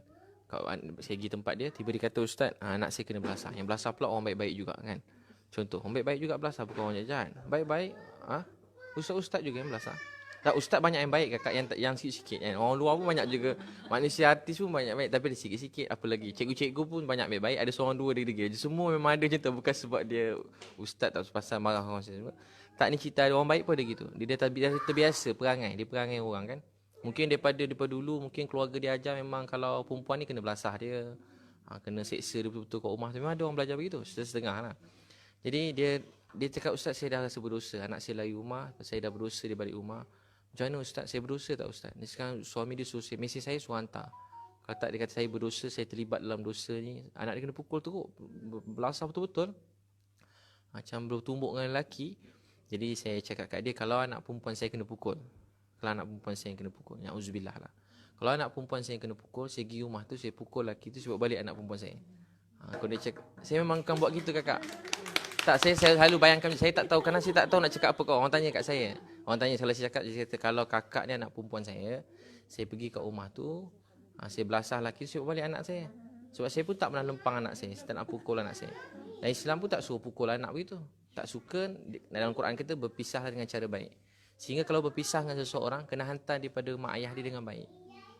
Seperti mana kita ambil dia, seperti itu kita hantar dia. Walaupun dia buat buruk apa, katalah dia berzina lah kan. Itu memang antara benda yang payah orang nak maafkan lah kan. Isteri dia berzina contoh. Memang lelaki pun majoriti payah nak maafkan. Tapi bila dia hantar isteri dia balik, itu pun dia kena pulang dengan baik. Tak boleh pulang macam suruh dia balik naik bas, hantar kat rumah dan cakap saya tinggal di kat rumah.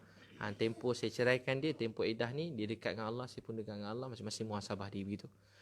So begitulah. Jadi memang tak ada pukul tu, memang ada kadang ada kakak jumpa ada yang pergi TV, kadang ada tu orang kakak yang dah yang lagi kritikal kan.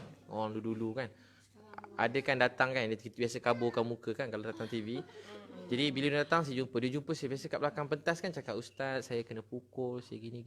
So dia tunjuk angkat kaki, tak kira dah kalau kena pukul kan. Daripada depan saya angkat kaki, angkat buka, ni semua habis, semua dia buka depan kita kakak tu. Kita bersabar je lah menengok semua. Jadi bila dia buka, jadi tanya saya, "Ustaz, tolonglah saya. Kakak nak suruh saya tolong apa kakak? Kakak dah cakap 10 tahun kakak kena pukul. Kalau kakak jumpa saya 10 tahun yang lepas, saya suruh bercerai hari tu juga. Tapi kakak dah 10 tahun dah, sampai jadi dah teruk punya, daripada tak ada mental illness punya, dah tahap apa benda, depress yang teruk-teruk dah kan. Jadi kena macam tu lah. Dah sampai macam tu, takkanlah nak teruskan lagi kan. Berkeluarga nak bahagia. Setelah satu tempoh berusaha, tapi tak boleh buat apa-apa, terpaksa berpisah lah. Tu salah satu jalan. Tapi kena tahu jalan berusaha. Sekarang masalahnya orang tak tahu apa jalan untuk keluarga jadi baik. Orang harap makan pil malam ni, esok-esok semua dah baik, bertaubat. Harap tunggu satu hari nanti lama-lama baiklah dia ustaz kan. Orang anggap macam tu. Anak esok biarlah, esok satu hari dia baiklah. Mudah-mudahan esok satu hari sedarlah dia agaknya. Itu salah. Macam tu salah. Satu, kena doa. Kedua, kena dalam rumah, hari contoh saya kata tadi, buat majlis taklim kat rumah. Hari-hari buat, baca Quran, baca hadis Nabi. Buat ni, 3 bulan buat, insya-Allah keluarga berubah. Kalau tak berubah, jumpa saya, lempang muka saya. Tapi saya check lah, kalau baca seminggu sekali, saya lempang balik lah. Majlis ilmu. Apa-apa, Quran, hadis, macam tadilah, belajar Quran, hadis dengan keluarga. Tak, bersama suami isteri. Jadi, amalan tu sangat penting sebab saya nampak ada kawan-kawan saya, anak-anak perempuan dikahwin dengan orang yang sederhana. Tak berapa sangat lah. Maksudnya dia memang jenis bukan orang beragama sangat. Tapi kesan isteri dia ada pegangan yang kuat, dia boleh didik anak dia nombor satu. Suami belum tahu lagi lah. Suami tu mungkin berat sikit lah kan. Tapi anak dia dah boleh didik. Pelan-pelan suami dia pun boleh ikut dia. Sebab dia ada asas macam mana nak bangunkan rumah tangga. Sekarang, orang tak tahu macam nak buat. Apa nak buat? Sampai saya jumpa, boleh juga. Tetapi tu sekali-sekala kan, panggil selalu kan. Kena macam, panggil pula. Banyak juga nak, ni kan. Jadi, tapi saya setakat ni saya nampak, mana-mana sampai saya macam dah, saya selalu rasa bersalah. Sebab saya tahu orang kat tepi-tepi jalan tu semua boleh jadi baik. Sampai semua saya percaya, pelacur-pelacur yang kerja kat lorong pun jadi baik. Saya dapat beratus-ratus mesej yang pelacur nak berubah, nak ikut. Saya bawa itu 50 orang kat camp, kat PD tu kan. Yang manyah-manyah tu. Ada 3 orang balik rumah. Perempuan memang jadi macam perempuan betul dah nampak gayanya. Dah balik rumah dah. Sekarang dah berubah dah. Ada yang beberapa orang tu kerja lorong. Daripada seorang tu 10 tahun kerja lorong. 12 tahun. Tahun lepas jumpa 26 tahun. Ustaz, 26 tahun saya hidup. Inilah subuh yang paling bahagia dalam hidup saya. Jadi hidup dia boleh berubah. Sebab tu saya selalu rasa bersalah yang saya tak sempat nak pergi jumpa dia orang semua. Cantiknya, model mana ni ha. Lawannya dia. Comelnya cantik. Kenapa cantik? Ni pun comel cantik semua. Ni apa nama ni? Jadi macam itulah. Macam tu Ada nak tanya lagi? Ani yang saya nak tanya pasal saya pernah bercerai disebabkan campur tangan daripada family mertua, tapi bukan mother and father in law tapi sisters in law. Jadi terlalu lama, for 7 years jugalah kita selalu kena torture apa semua. Then saya dah ada beberapa faktor juga yang menyebabkan perceraian tu. Tapi selepas lafaz talak tu, 2 months after that, maknanya within the edah period tu, husband rujuk balik. Tapi saya dah ada perasaan yang kalau boleh nak hindarkan diri daripada involve terlalu banyak family punya side. Macam tak nak dengar banyak nasihat daripada family in-law. Sebab diorang macam selalu bagi nasihat yang menyebabkan kita gaduh kat rumah. Macam tu lah lebih kurang. Jadi lepas kita dah bersatu balik, saya ambil keputusan untuk jauhkan diri sejauh-jauhnya daripada family in-law. Tapi saya tak halang dia balik lah, of course. Saya biar je dia balik. Tapi saya memang asingkan diri macam tak ada kena-mengena langsung, walaupun sebenarnya saya quite close to the mother. Sangat rapat sebenarnya dengan mak mertua, tapi disebabkan yang lain-lain tu suka mengganggu kan. Jadi adakah saya berdosa sebagai menantu? Sebab saya betul-betul tak rasa macam saya patut jumpa langsung, sebab since rujuk tu langsung tak jumpa langsung, sebab dia orang pun macam tak tanya khabar apa pun. Even anak-anak saya pun saya cakap dekat ayah dia, dekat husband lah, saya cakap kat husband saya jangan bawa anak-anak, sebab saya tak nak ada negative vibe dekat anak-anak saya. Adakah saya berdosa sebab saya melarang, dan saya juga tak buat lah sebagai menantu sepatutnya kan. Sama Dah. Dah rujuk balik. Dah rujuk balik. Jadi yalah, bertanya tu sebab tak mampu nak yalah menahan hati, jiwa semua sekali kan. Jadi kalau saya suruh baik-baik pun memang macam tu juga kan. Memang begitu. Jadi obat dia nombor satu, kalau orang kita tak boleh nak dekat, satu, kita sebut nama dia dalam doa. Sebab Nabi SAW selalu doakan kita. Nabi sebut akhlak tu membalas keburukan dengan kebaikan. Orang buat buruk, kita buat baik. Itu tanda kita punya ilmu, iman, agama, Quran tu mula meresap dalam diri kita.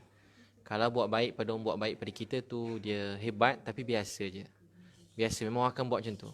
Tapi berbuat baik pada orang yang buat jahat pada kita tu dipanggil akhlak. Kedua, kita berbuat, apa dia kata?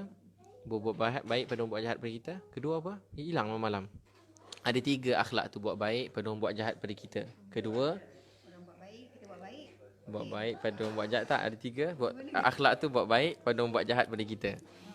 Kedua, yang last nombor 3, doakan orang yang zalim pada kita. Doanya macam mana? Doa, ya. Macam mana untuk orang yang zalim baik pada tu? Sebab kita dah dizalimi kan. Kita ada hak untuk marah dia. Pernah ada hadis Nabi. Kita minta hidayah untuk dia berubah dan pahala untuk kita macam tu. Begitu. Ya Allah, tukar ke dia ni jadi baik dan biar dia dekat pada engkau.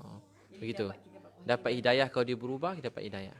Dia selalu doa baik. Nabi kan selalu doa. Doa Nabi yang paling banyak dalam hidup, dan doa ni paling kita kurang doa dalam hidup. Apa doa paling banyak doa Nabi? Hari-hari Nabi doa yang sama. Doa ni paling banyak. Ya Allah. Antara doa Nabi yang paling banyak, Nabi sebut. Doa untuk manusia lain, Nabi kata, Ya Allah, mereka tak faham, tak tahu. Mereka tak faham, tak tahu. Beri hidayah kepada mereka. Ya Allah, mereka tak faham, tak tahu. Mereka tak faham, Ya Allah, beri hidayah. Ya Allah, mereka tak faham, maafkan dia. Nabi buat dakwah kat Taif 10 hari. Siang turun orang baling batu kat Nabi berdarah. Riwayat Bukhari, bila Nabi balik, Nabi kata apa? Dan antara doa Nabi, Ya Allah, aku mengadu betapa lemahnya aku dan daifnya aku dalam menyampaikan. Orang baik ini, orang lain buat salah, dia rasa dia salah. Orang lain buat dosa, dia kata, Ya Allah, saya salah. Bukan menyalahkan di sini, tapi dia rasa begitu. Rasa diri sendiri salah. Nabi, orang lain buat, kita yang degil. Kita ni yang degil semua sekali. Saya lah utamanya paling degil. Tapi Nabi kata, Ya Allah, ampunkan dosa umat aku. Dia ada sikit-sikit kat mak. Masa mak mengandungkan anak kan, masa bersalingkan anak. Kan masa tengah sakit nak bersalin, dia minta maaf kat suami. Nangis-nangis minta maaf. Minta maaf kat mak ayah dia. Dia minta maaf kat kawan-kawan. Dia minta maaf kat semua. Kenapa dia nak minta maaf? Dia yang sakit macam nak mati, mengandung 9 bulan, nak meninggal, tidur pun tak dapat. Contohnya kan. Tapi kenapa dia yang minta maaf? Itu sifat orang baik. Dia tak buat salah, tapi dia minta maaf. Itu sifat ahli syurga. Dia tak buat salah. Ada hadis Nabi, orang masuk syurga, masuk dalam syurga, dia kata saya tak ada amal apa, masuk. Saya tak ada amal apa, masuklah sikit. Dia beritahu amal dia. Satu, dia sentiasa memaafkan orang lain. Dia sentiasa memaafkan orang. Orang masuk syurga sebab memaafkan orang. Ramai ingat maksud saya tadi, masuk syurga ingat puasa, semayang, zakat. Tapi rupa masuk syurga sebab memaafkan orang. Memaafkan orang tidak membuat hidup orang menjadi baik. Tak. Memaafkan orang membuat hidup kita menjadi baik. Membenci orang tak buat hidup orang jadi buruk. Membenci hidup kita jadi buruk. Sebab tu saya pesan anak-anak daripada kecil. Walaupun ayah dia jahat macam mana pun, atau di setengah tu mak dia jahat sangat, tinggal dia tu daripada kecil, dia benci mak dia akan benci. Kita cuba didik dia supaya dia maafkan. Sebab bila dia benci, tahu tak dia akan buat apa? Dia cuma akan mengulang kesalahan yang sama. Saya tengok banyak orang terlalu benci, dia cuma benci sangat, akhirnya dia akan mengulang kesalahan yang sama. Wanita pun sama. Contoh kalau kita berpisah dengan suami, kita memang benci kat dia, kita tak boleh maafkan dia. Takkan nak maafkan? Tak. Cuba Ustaz tengok macam mana maafkan macam mana Ustaz. Cuba kalau Ustaz kena maaf macam mana. Boleh maafkan tak? Memang tak boleh maafkan. Tapi kalau kita tak maafkan, kita jadi trauma dan kita pun tak boleh teruskan hidup kita. Esok kita maafkan, kita baru bertemu dengan mana-mana pasangan pun kita dah trauma. Kita teringat. Jadi baru mulai pertama je dah semua yang 7 tahun kita punya perkahwinan tu terbawa dah hari pertama maafkan. Hari pertama pernikahan tu dah teringat. Sebab tu memaafkan bukan untuk dia. Memaafkan tu untuk hati kita sendiri. Walaupun tak boleh cakap je. Cuba kata, ya Allah, saya maafkan semua orang dalam dunia. Jadikanlah semua orang dalam dunia maafkan saya, sayang saya. Maafkan semua orang. Walaupun memang berat. Saya jenis apa, alhamdulillah saya senang maafkan orang. Tapi dia macam mana, dia ada satu masa yang bila dia dah berulang saya stop sekejap. Tapi lepas saya fikir balik, kerana tak maafkan orang tu, saya rasa sakit diri sendiri. Jadi saya perlu maafkan orang tu dan mendoakan dia. Tapi saya nak tanya soalan saya, macam mana cara betul-betul nak maafkan orang? Faham tak? Maaf, memang kita boleh cakap maaf, aku maafkan kau gini kan. Tapi kadang-kadang kita tak perlu cakap dengan dia, kita maafkan dia. Tapi pada saya, maaf saya tu daripada doa saya. Saya doakan dia balik, macam tu contohnya, supaya hati saya tenang. Bila hati saya tenang, saya boleh teruskan hidup dan saya boleh bahagia. Tapi yang saya nak tanya Ustaz, sebenarnya maaf tu sebenarnya macam mana? Sebenarnya maaf tu macam mana? Maaf yang paling tinggi daripada perkataan af. Af tu maksudnya macam kita melupakan, bukan melupakan macam mana, kita melupakan kebencian kita kepada dia, melupakan. Maaf tu daripada kata af. Af tu kita lupa semua sekali apa dia buat. Tapi kita tak boleh lupa jahat orang pada kita kan. Tapi bukan maafkan ni bukan maksud kita kena buat kesilapan yang sama. Bukan kita kena, contohlah, kita kena cari dia, maafkan dia.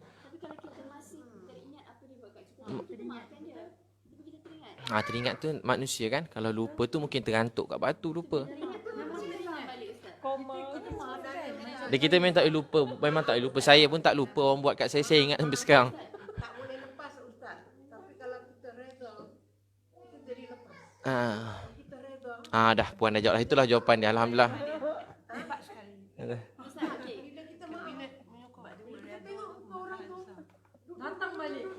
Puan dah jawab Syeram Kita maksudnya kita kena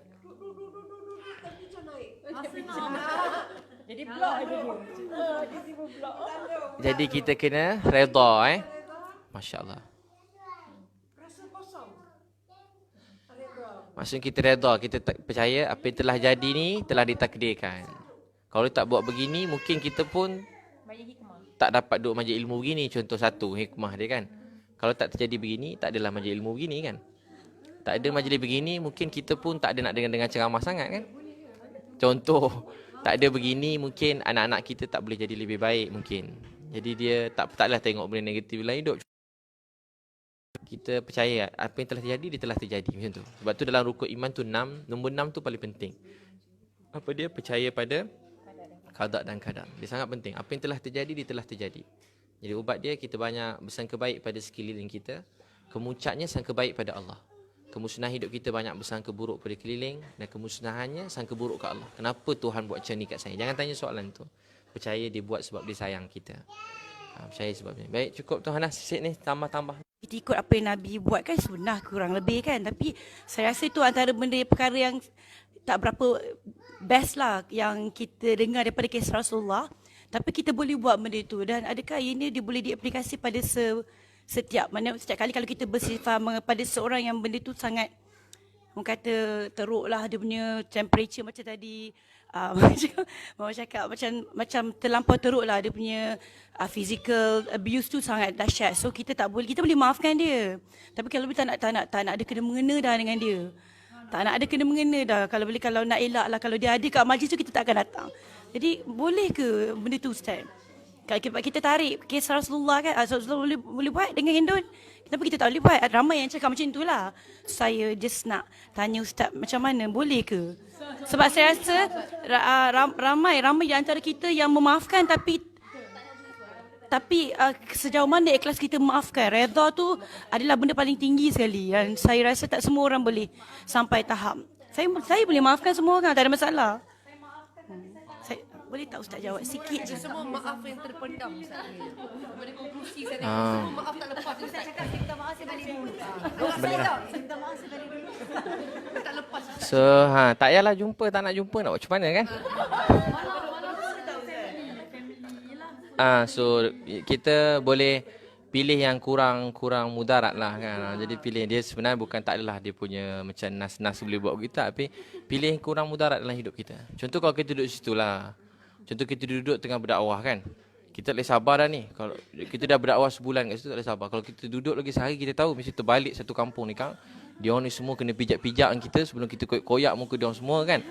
Siat semua sekali, baik kita balik. Jadi tak ada siapa kena siat, kita pun selamat, semua selamat. Jadi paling kurang mudarat kan. Kita duduk situ, tiba tengok macam orang ni menyakitkan hati aku, tak berhenti, baik kita bangun. Sebelum kita duduk situ kan, kita mula sabar. Dia sebab tu sabar kita dengan sabar Quran tu tak sama. Kita sabar, sekejap lagi meja ni berpusing ke belakang tu kan. Tak, bukan meja ni. Tu sabar. Sebab tapi syukur kita dengan syukur Quran sama. Saya selalu tanya, mak marah, nak sabar ke nak syukur mak kita marah? Jadi kita jangan sabar, tapi kita apa dia? Syukur kalau mak kita. Syukur dia mengandungkan kita, dilahirkan kita, mak kita kan. Doakan dia begitu syukur. Jadi sabar, syukur. Jangan sabar tapi apa dia? Syukur. Ingat apa benda yang indah dalam hidup kita yang lain. Tak ada yang ni, Allah beri yang ni, beri yang ni, beri yang ni. Jadi yang tu kita letak ke tepi sekejap kan. Dan kita selalu doakan yang baik-baik untuk semua orang. Kalau doa pun tengah doa teruk sakit kan, tengah doa teringat dia tumbuk muka kita contohnya kan. Jadi tak payahlah doa nama dia. Jadi tengah berdoa pula nak marah, ya Allah kan. Tanya bang, jangan orang lelaki tanya ni memang marah sikit. Tanya sebagai seorang anak, bila mak marah tu tak ada kita syukur. Sebab syukur kita dengan syukur Quran tu sama. Tapi Allah kata la in syakartum la azidanakum. Mak tambah marah lagi lah. Malah tu tambah marah lagi. Sebab dalam Quran kan la in syakartum la azidanakum. Kita bersyukur mak kita marah. Nanti Allah tambah lagi ni. Tak, kita bukan syukur marah. Betul? Kalau syukur marah memang bukan marah. Kita syukur yang kita, dia mengandungkan kita, dia syukur buat baik pada kita saja gurau syukur. Jadi bila kita syukur, dia mengandung lahirkan kita. Jadi bila kita syukur, nanti Allah tambah nikmat tu. Jadi dia sayang kita lah, insya-Allah kan. Baik, siapa nak ni? Sikit je. Tadi Ustaz Abid sentuh tentang sabar. Saya sangat topik perkataan sabar tu rasa macam hayunan pada muka saya macam penampar. Sebab sebagai seorang isteri, sebagai seorang ibu, sebenarnya ada lagi cabaran seorang wanita yang sekarang ni kan kita bekerja di luar dan juga di rumah, tak ada stop, tak ada cuti. Kalau sakit pun seorang ibu dia tetap bekerja. So sabar tu satu benda yang sangat mencabar. Sabar yang paling mencabar adalah sabar seorang wanita lah bagi saya. Kerana kita selalu cakap sabar kita ni, aku sabar. Aku sabar sebab macam contoh pagi tadi anak saya, saya punya lipstick favourite dia pergi tenye satu badan dia. Saya ada share kat Instagram. Sabar, nasib baiklah kau ni anak aku, sampai dah hati. Sampai anak, kalau orang lain aku tenye dah. Main sabar kita tu sebab dia tu anak, syarat sebab dia anak, aku sabar. Kalau orang lain aku dah tenye, itu dah terdetik lah hati tau, tak cakap kat luar.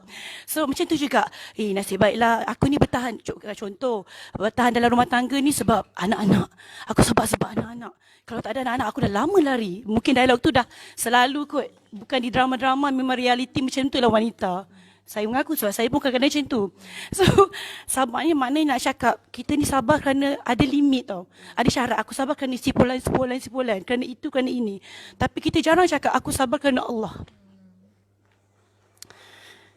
Dan benda tu kita jarang cakap sebab kita susah nak achieve benda tu. Jadi saya sedang didik hati saya, jiwa saya untuk sabar tu biarlah kerana Allah, janganlah kerana anak. Maknanya kalau bukan anak, aku dah lama dah tanya dia. Kalau kerana bukan, dia lama. Maknanya syarat, memang bersyarat sabar. Maknanya tak genuine, kita punya sabar tu tak ada kualiti. Ada syarat. So, sebab sabar tak ada had kan Nija? Nah, Nabi kata sabar tak ada had. Punya hadiah sabar tu syurga. Tu dia punya motivasi untuk kita. Tapi saya nak paskan kepada ayah sebenarnya. Apa pula habis kalau ada cakap. Itu je sabar dia. Saya akan paskan bas ni kepadamu. Apa? Ada daya diam dia. Dia tadi sebenarnya banyak borak kopi tiam. Okay. Saya banyak sangat dengar orang share problems dan sebagainya. Okay, Ustaz, saya cerita sikit lah. Waktu sebelum saya kahwin, suami saya adalah suami saya seorang pegawai tentera dan alhamdulillah macam sekarang ni kami tak duduk sekali as in sebab dia bertugas di Johor Bahru dan saya pula di KL. Waktu sebelum saya kahwin, saya selalu dapat ada satu stigma, I don't know if it's masyarakat ke apa. Kahwin ni Mula-mula je 3-6 bulan. Kejap ni nampak lah true colour. Nampak lah macam tu. Saya rasa saya back to differ. Dah bercakap kop lah aku rasa. Okay, sekejap. Macam saya rasa marriage, Ustaz bagi saya lah, adalah satu benda yang sangat indah. Sangat cantik dan tak boleh dilakukan oleh satu orang saja. It should be shared with your partner together. Hari tu Kak Farah, kita pergi talk pula, Kak Ustazah Isfadiah. Dia beritahu like konsep marriage ni 3 segi. Allah, kita dan juga partner. So it must be in line sama-sama baru kita boleh dapat satu keluarga yang bahagia. So alhamdulillah Ustaz, saya kalau nak tanya pasal masalah, alhamdulillah for now tak ada apa-apa. Walaupun Ustaz, saya banyak dapat orang cakap macam about Ami, macam saya pula daripada dunia yang berbeza, macam mana korang boleh bersatu, macam mana boleh memahami tu. Bagi saya Ustaz, kalau kita dah buat keputusan untuk hidup bersama dengan seseorang tu, kita bukan setakat menerima, tapi kita support career dia dan we must respect them. And alhamdulillah, dan itu apa yang saya rasa tentang suami saya dan samalah. Tapi saya nak tanya, maksudnya in terms of nasihat sahaja, dalam hubungan yang macam hubungan jarak jauh, Ustaz, if adakah apa-apa nasihat, cara macam mana kita nak kuatkan lagi hubungan tu, macam mana kita nak terima perbezaan masing-masing. Itulah soalan saya. Masya Allah. Yang paling baik sikit jangan duduk jauh-jauh lah kan, duduk dekat-dekat. Jadi kalau boleh sembahyang hajat, doa duduk dekat-dekat. Sebab bila jauh-jauh ni ujian dia lagi berat lah kan. Lagi berat, dia mesti mana-mana kalau dah jauh-jauh ni dia ujian dia berat. Jadi sementara tengah orang kata tengah apa, masing-masing rasa tanggungjawab, rasa cinta sayang. Jadi sembahyang hajat hari-hari supaya dapat selalu dekat-dekat. Tapi sekarang pun dekat kan, KL flight start setengah jam sampai kan, hari-hari naik flight kan. Tak ada masalah lah. Sebab dia macam Ustaz, satu benda lah yang saya appreciate. Macam mana pun dia tak pernah sekali mengeluh kalau hujung minggu dia akan balik. Tapi itulah dia berjuang untuk negara kan. Ya, betul. Itu adalah tugas dia. Jadi saya tahu waktu saya kahwin Ustaz, saya tak ada ruang patutnya untuk komplain. Saya patut jauh, awak kena dekat dengan saya. Saya tak pernah cakap awak patut pindah because I understand his job. Dan dia pun faham saya berkerjaya di Kuala Lumpur. Memang betul kalau ikut Ustaz, saya teringin nak everyday dengan dia. Tapi itu pengorbanan kita orang. So orang semua nampak saya happy tu Ustaz. Alhamdulillah saya memang happy, I'm very positive. But soalan saya ni untuk isteri tentera, untuk mereka yang berkahwin dengan orang yang perjuangkan negara. Not only mereka ni tak dihargai oleh most of us for their service, but nasihat Ustaz untuk setiap isteri, untuk setiap suami yang terpaksa berpisah sebab pengorbanan mereka untuk negara. Apa Ustaz punya nasihat? Because untuk saya, alhamdulillah Ustaz, saya kuat setakat ni. Saya tak belum ada anak, belum ada pergi. Tapi saya tengok orang ada 4-5 anak selalu come to me tanya. Ustaz, dia rasa saya macam represent orang yang kahwin dengan tentera dan sebagainya. Dan saya sangat marah Ustaz bila orang tak hargai cakap, contoh cakap pasal askar, pekerjaan mereka ni apa. Sebab saya tengok husband saya Ustaz. Kalau Ustaz dah tahu sekarang, saya balik tidur malam, dia masih tak tidur. Saya bangun pagi, dia dah bangun. Tapi rakyat Malaysia ataupun we don't appreciate their service. So sekarang ni saya just nak Ustaz bagi motivasi dekat wife tentera atau mereka yang berjuang untuk negara. Termasuklah dengan mereka yang kadang-kadang ibu-ibu yang diorang kerja askar. Macam mana kuat Ustaz, dia ada anak, dia terpaksa berpisah lelaki dekat Kelantan, dia dekat Melaka. So Ustaz, how dalam keadaan macam ni nak bagi all these women, wanita-wanita ni kuat supaya terus mendukung. Bagi saya, lelaki dah kerja cukup kuat, cukup penat. Tugas kita bukan lagi tambahkan kecelaruan dia. Tapi macam mana kita nak bagi terus kuat, support, so that biarlah suami kita rasa lagi appreciated dan untuk teruskan pengorbanan yang sama-sama kita pilih dia. Masya Allah, bagus. Masya Allah. Jadi begitu daripada zaman Nabi lagi kan. Orang dulu memang orang cakap kita dapat Islam ni sebab daripada tangisan wanita-wanita dulu. Wanita-wanita yang menjadi sampailah suami pergi, kadang tak tahu balik ke selamat ke tak. Pergi bila mana, bila bertugas tak tahu selamat ke tak, balik ke tak. Tempat-tempat yang bahaya semua sekali kan. Terlibat dengan benda yang bahaya. Dan banyak pun yang ada yang pergi, Allah uji, mereka pergi. Tapi semua bila kita dengar Khadijah radhiyallahu anha, bila Nabi berdakwah berjuang kan, setengah ulama kata Khadijah ni sampai Nabi tak sempat tengok dia punya apa dia punya kesedihan kat wajah dia tu hari-hari digembirakan Nabi. Sampai kalau orang cakap pasal Khadijah, Nabi suruh mereka jangan cakap apa-apa. Kerana dulu masa aku mula-mula buat dakwah ni, tak ada orang lain berjuang berkorban untuk aku, beliau berjuang berkorban untuk aku. Kita semua tak ada. Dan kita semua patut teringin nak jumpa Ummul Mukminin Khadijatul Kubra radhiyallahu anha. Sebab beliau jaga Nabi masa kita semua tak ada kat sana. Dia gembira. Bayangkan Nabi pergi Gua Hira kan berhari-hari tak sahabat keluar. Balik-balik tiba-tiba demam. Kalau kita macam mana? Dah lah balik jauh, balik demam, tak bercakap, senyap, nangis. Bukan nangis biasa. Tangisan Nabi tu menangis untuk kita semua. Berat. Beban tu bukan beban kecil. Samalah tentera menguruskan negara, jaga negara. Kalau tak ada, orang dah lama dah serang, meletup dalam ni kan. Memang mesti macam tu. Jadi apa jadi dia sampai balik. Tapi Khadijah radhiyallahu anha selimutkan Nabi. Dan tak cakap apa-apa, tak tanya Nabi apa-apa. Nabi selalu dengar cerita tu, peluk Nabi. Sehingga ulama kata daripada seorang menangis, seorang demam. Bukan demam biasa, demam fikir manusia supaya bahagia masuk syurga. Daripada seorang, sekarang dah ada 2 orang. Nabi, daripada seorang menangis, dah 2 orang. Khadijah radhiyallahu anha tak boleh tidur. Cari orang tanya apa jadi kat Nabi, begitu begini. Bantu Nabi. Khadijah ni wanita paling kaya kat Mekah. Tapi separuh harta dia dihabiskan untuk Nabi. Seluruh harta dihabiskan untuk Nabi SAW. Orang paling kaya kat Mekah. Sampai 2 tahun 6 bulan pemulau lembah Abi Talib. Masa tu orang Islam kena pulau. Dia orang semua, orang Islam semua kena pulau. Makan daun-daun, bibi-bibi pecah. Sampai makan kurma, susah. Tak boleh burus kesan dengan siapa. Makan susah. Sampai masa tu Nabi ada anak mati dalam pangkuan. Maaf, susu mak dia kekeringan. Balik daripada tu, Nabi balik-balik.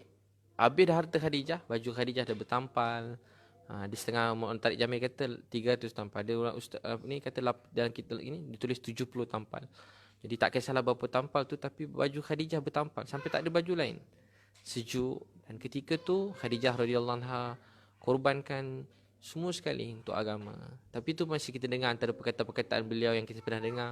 Mungkin waktu lain disebut atau waktu tu, ya Rasulullah, kalau saya dah korbankan ni, korbankan seluruh harta saya sebelum korbankan diri saya. Kalau boleh gunakan tulang-tulang saya ni untuk orang yang berjuang, berjihad di jalan Allah SWT. Selama-lamanya tak ada wanita seperti beliau. Beliaulah Khadijatul Kubra radhiyallahu anha. Dan mudah-mudahan mana-mana wanita-wanita yang isteri-isteri tentera, orang-orang yang berjuang, berjauhan, semoga Allah beri pahala macam Khadijah radhiyallahu anha. Dan Allah jumpakan nanti dekat akhirat dengan Khadijatul Kubra radhiyallahu anha, Ummul Mukminin, ibu kita semua orang Islam. Jadi begitu. Kita sangat kuat sedih. Ada sahabat sampai Nabi masa tu Ja'far bin Abi Talib kan, dia balik-balik 3 orang. Balik-balik siapa ni? Ja'far bin Abi Talib meninggal. Dia tinggal 3 anak. Anak tu kecil-kecil. Isteri dia Asma ni tengah masak-masak kat rumah. Sebab perang Muhtah tu menang. Jadi dia ingat suami dia balik.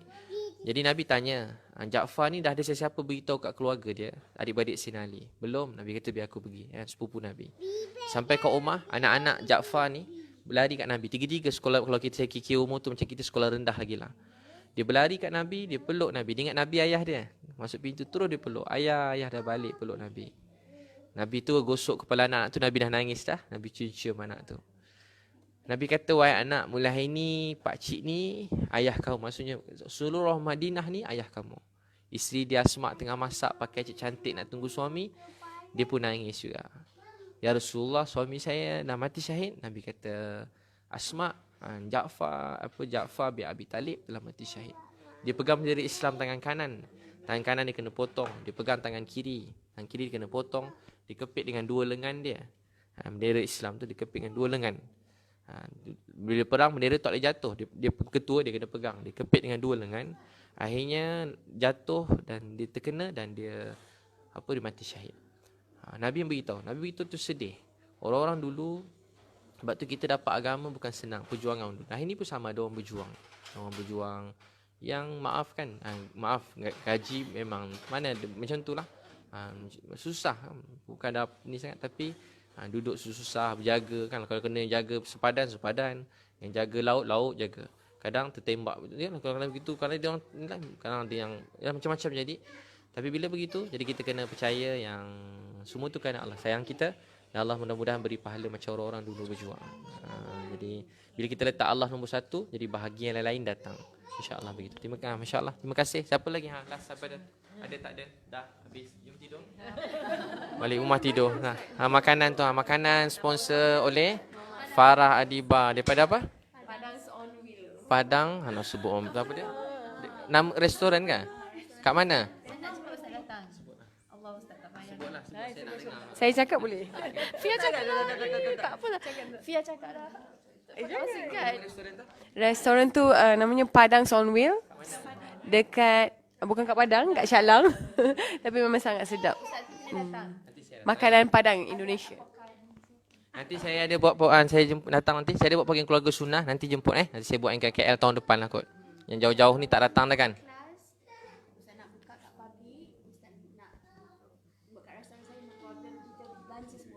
Oh, masya-Allah. Insya-Allah. Terpadam ke apa? Dah terpadam. Dah.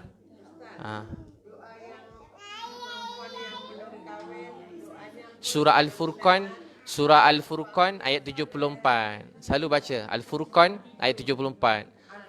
74. Rabbana Al-Furqan ayat 74. Rabbana hablana min azwajina wa zurriyatina qurrata a'yun waj'alna lil muttaqina imama. Rumah tangga dua tu je yang paling utama sebenarnya. Penyejuk mata, pemimpin kepada kebaikan. Pemimpin kepada kebaikan. Boleh masuk syurga sama-sama. Masa budak-budak menuju sekolah, kalau boleh semua nak kahwin dengan hero Korea, kalau boleh kan. Kalau yang ni nak kahwin dengan siapa pula? Kalau boleh, tapi bila setelah kita melalui hidup ni, macam kakak-kakak tahu, akhirnya kita nak apa kakak? Janji sejuk mata sudahlah. Janji bahagia sampai syurga sudahlah. Jadi itulah surah Al-Furqan ayat 74. Dan dari sembahyang duha 6-8 rakaat. InsyaAllah nanti Allah cepat temukan jodoh kan. Sembahyang duha 6-8 rakaat. Nanti jemput daftar apa? Terima kasih, jumpa lagi. Keluarga sunnah Sabtu ni. Baik.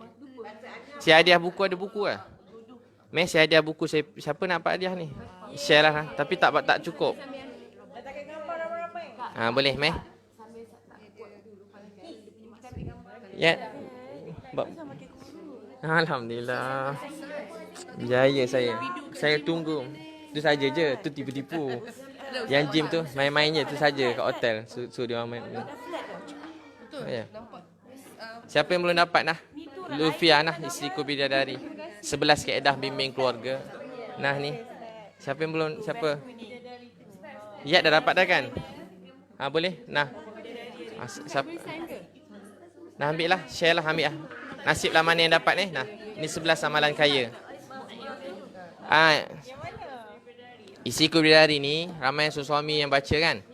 Sampai muka surat 6 je, kawan saya jaga kelab, dia peluk isteri dia.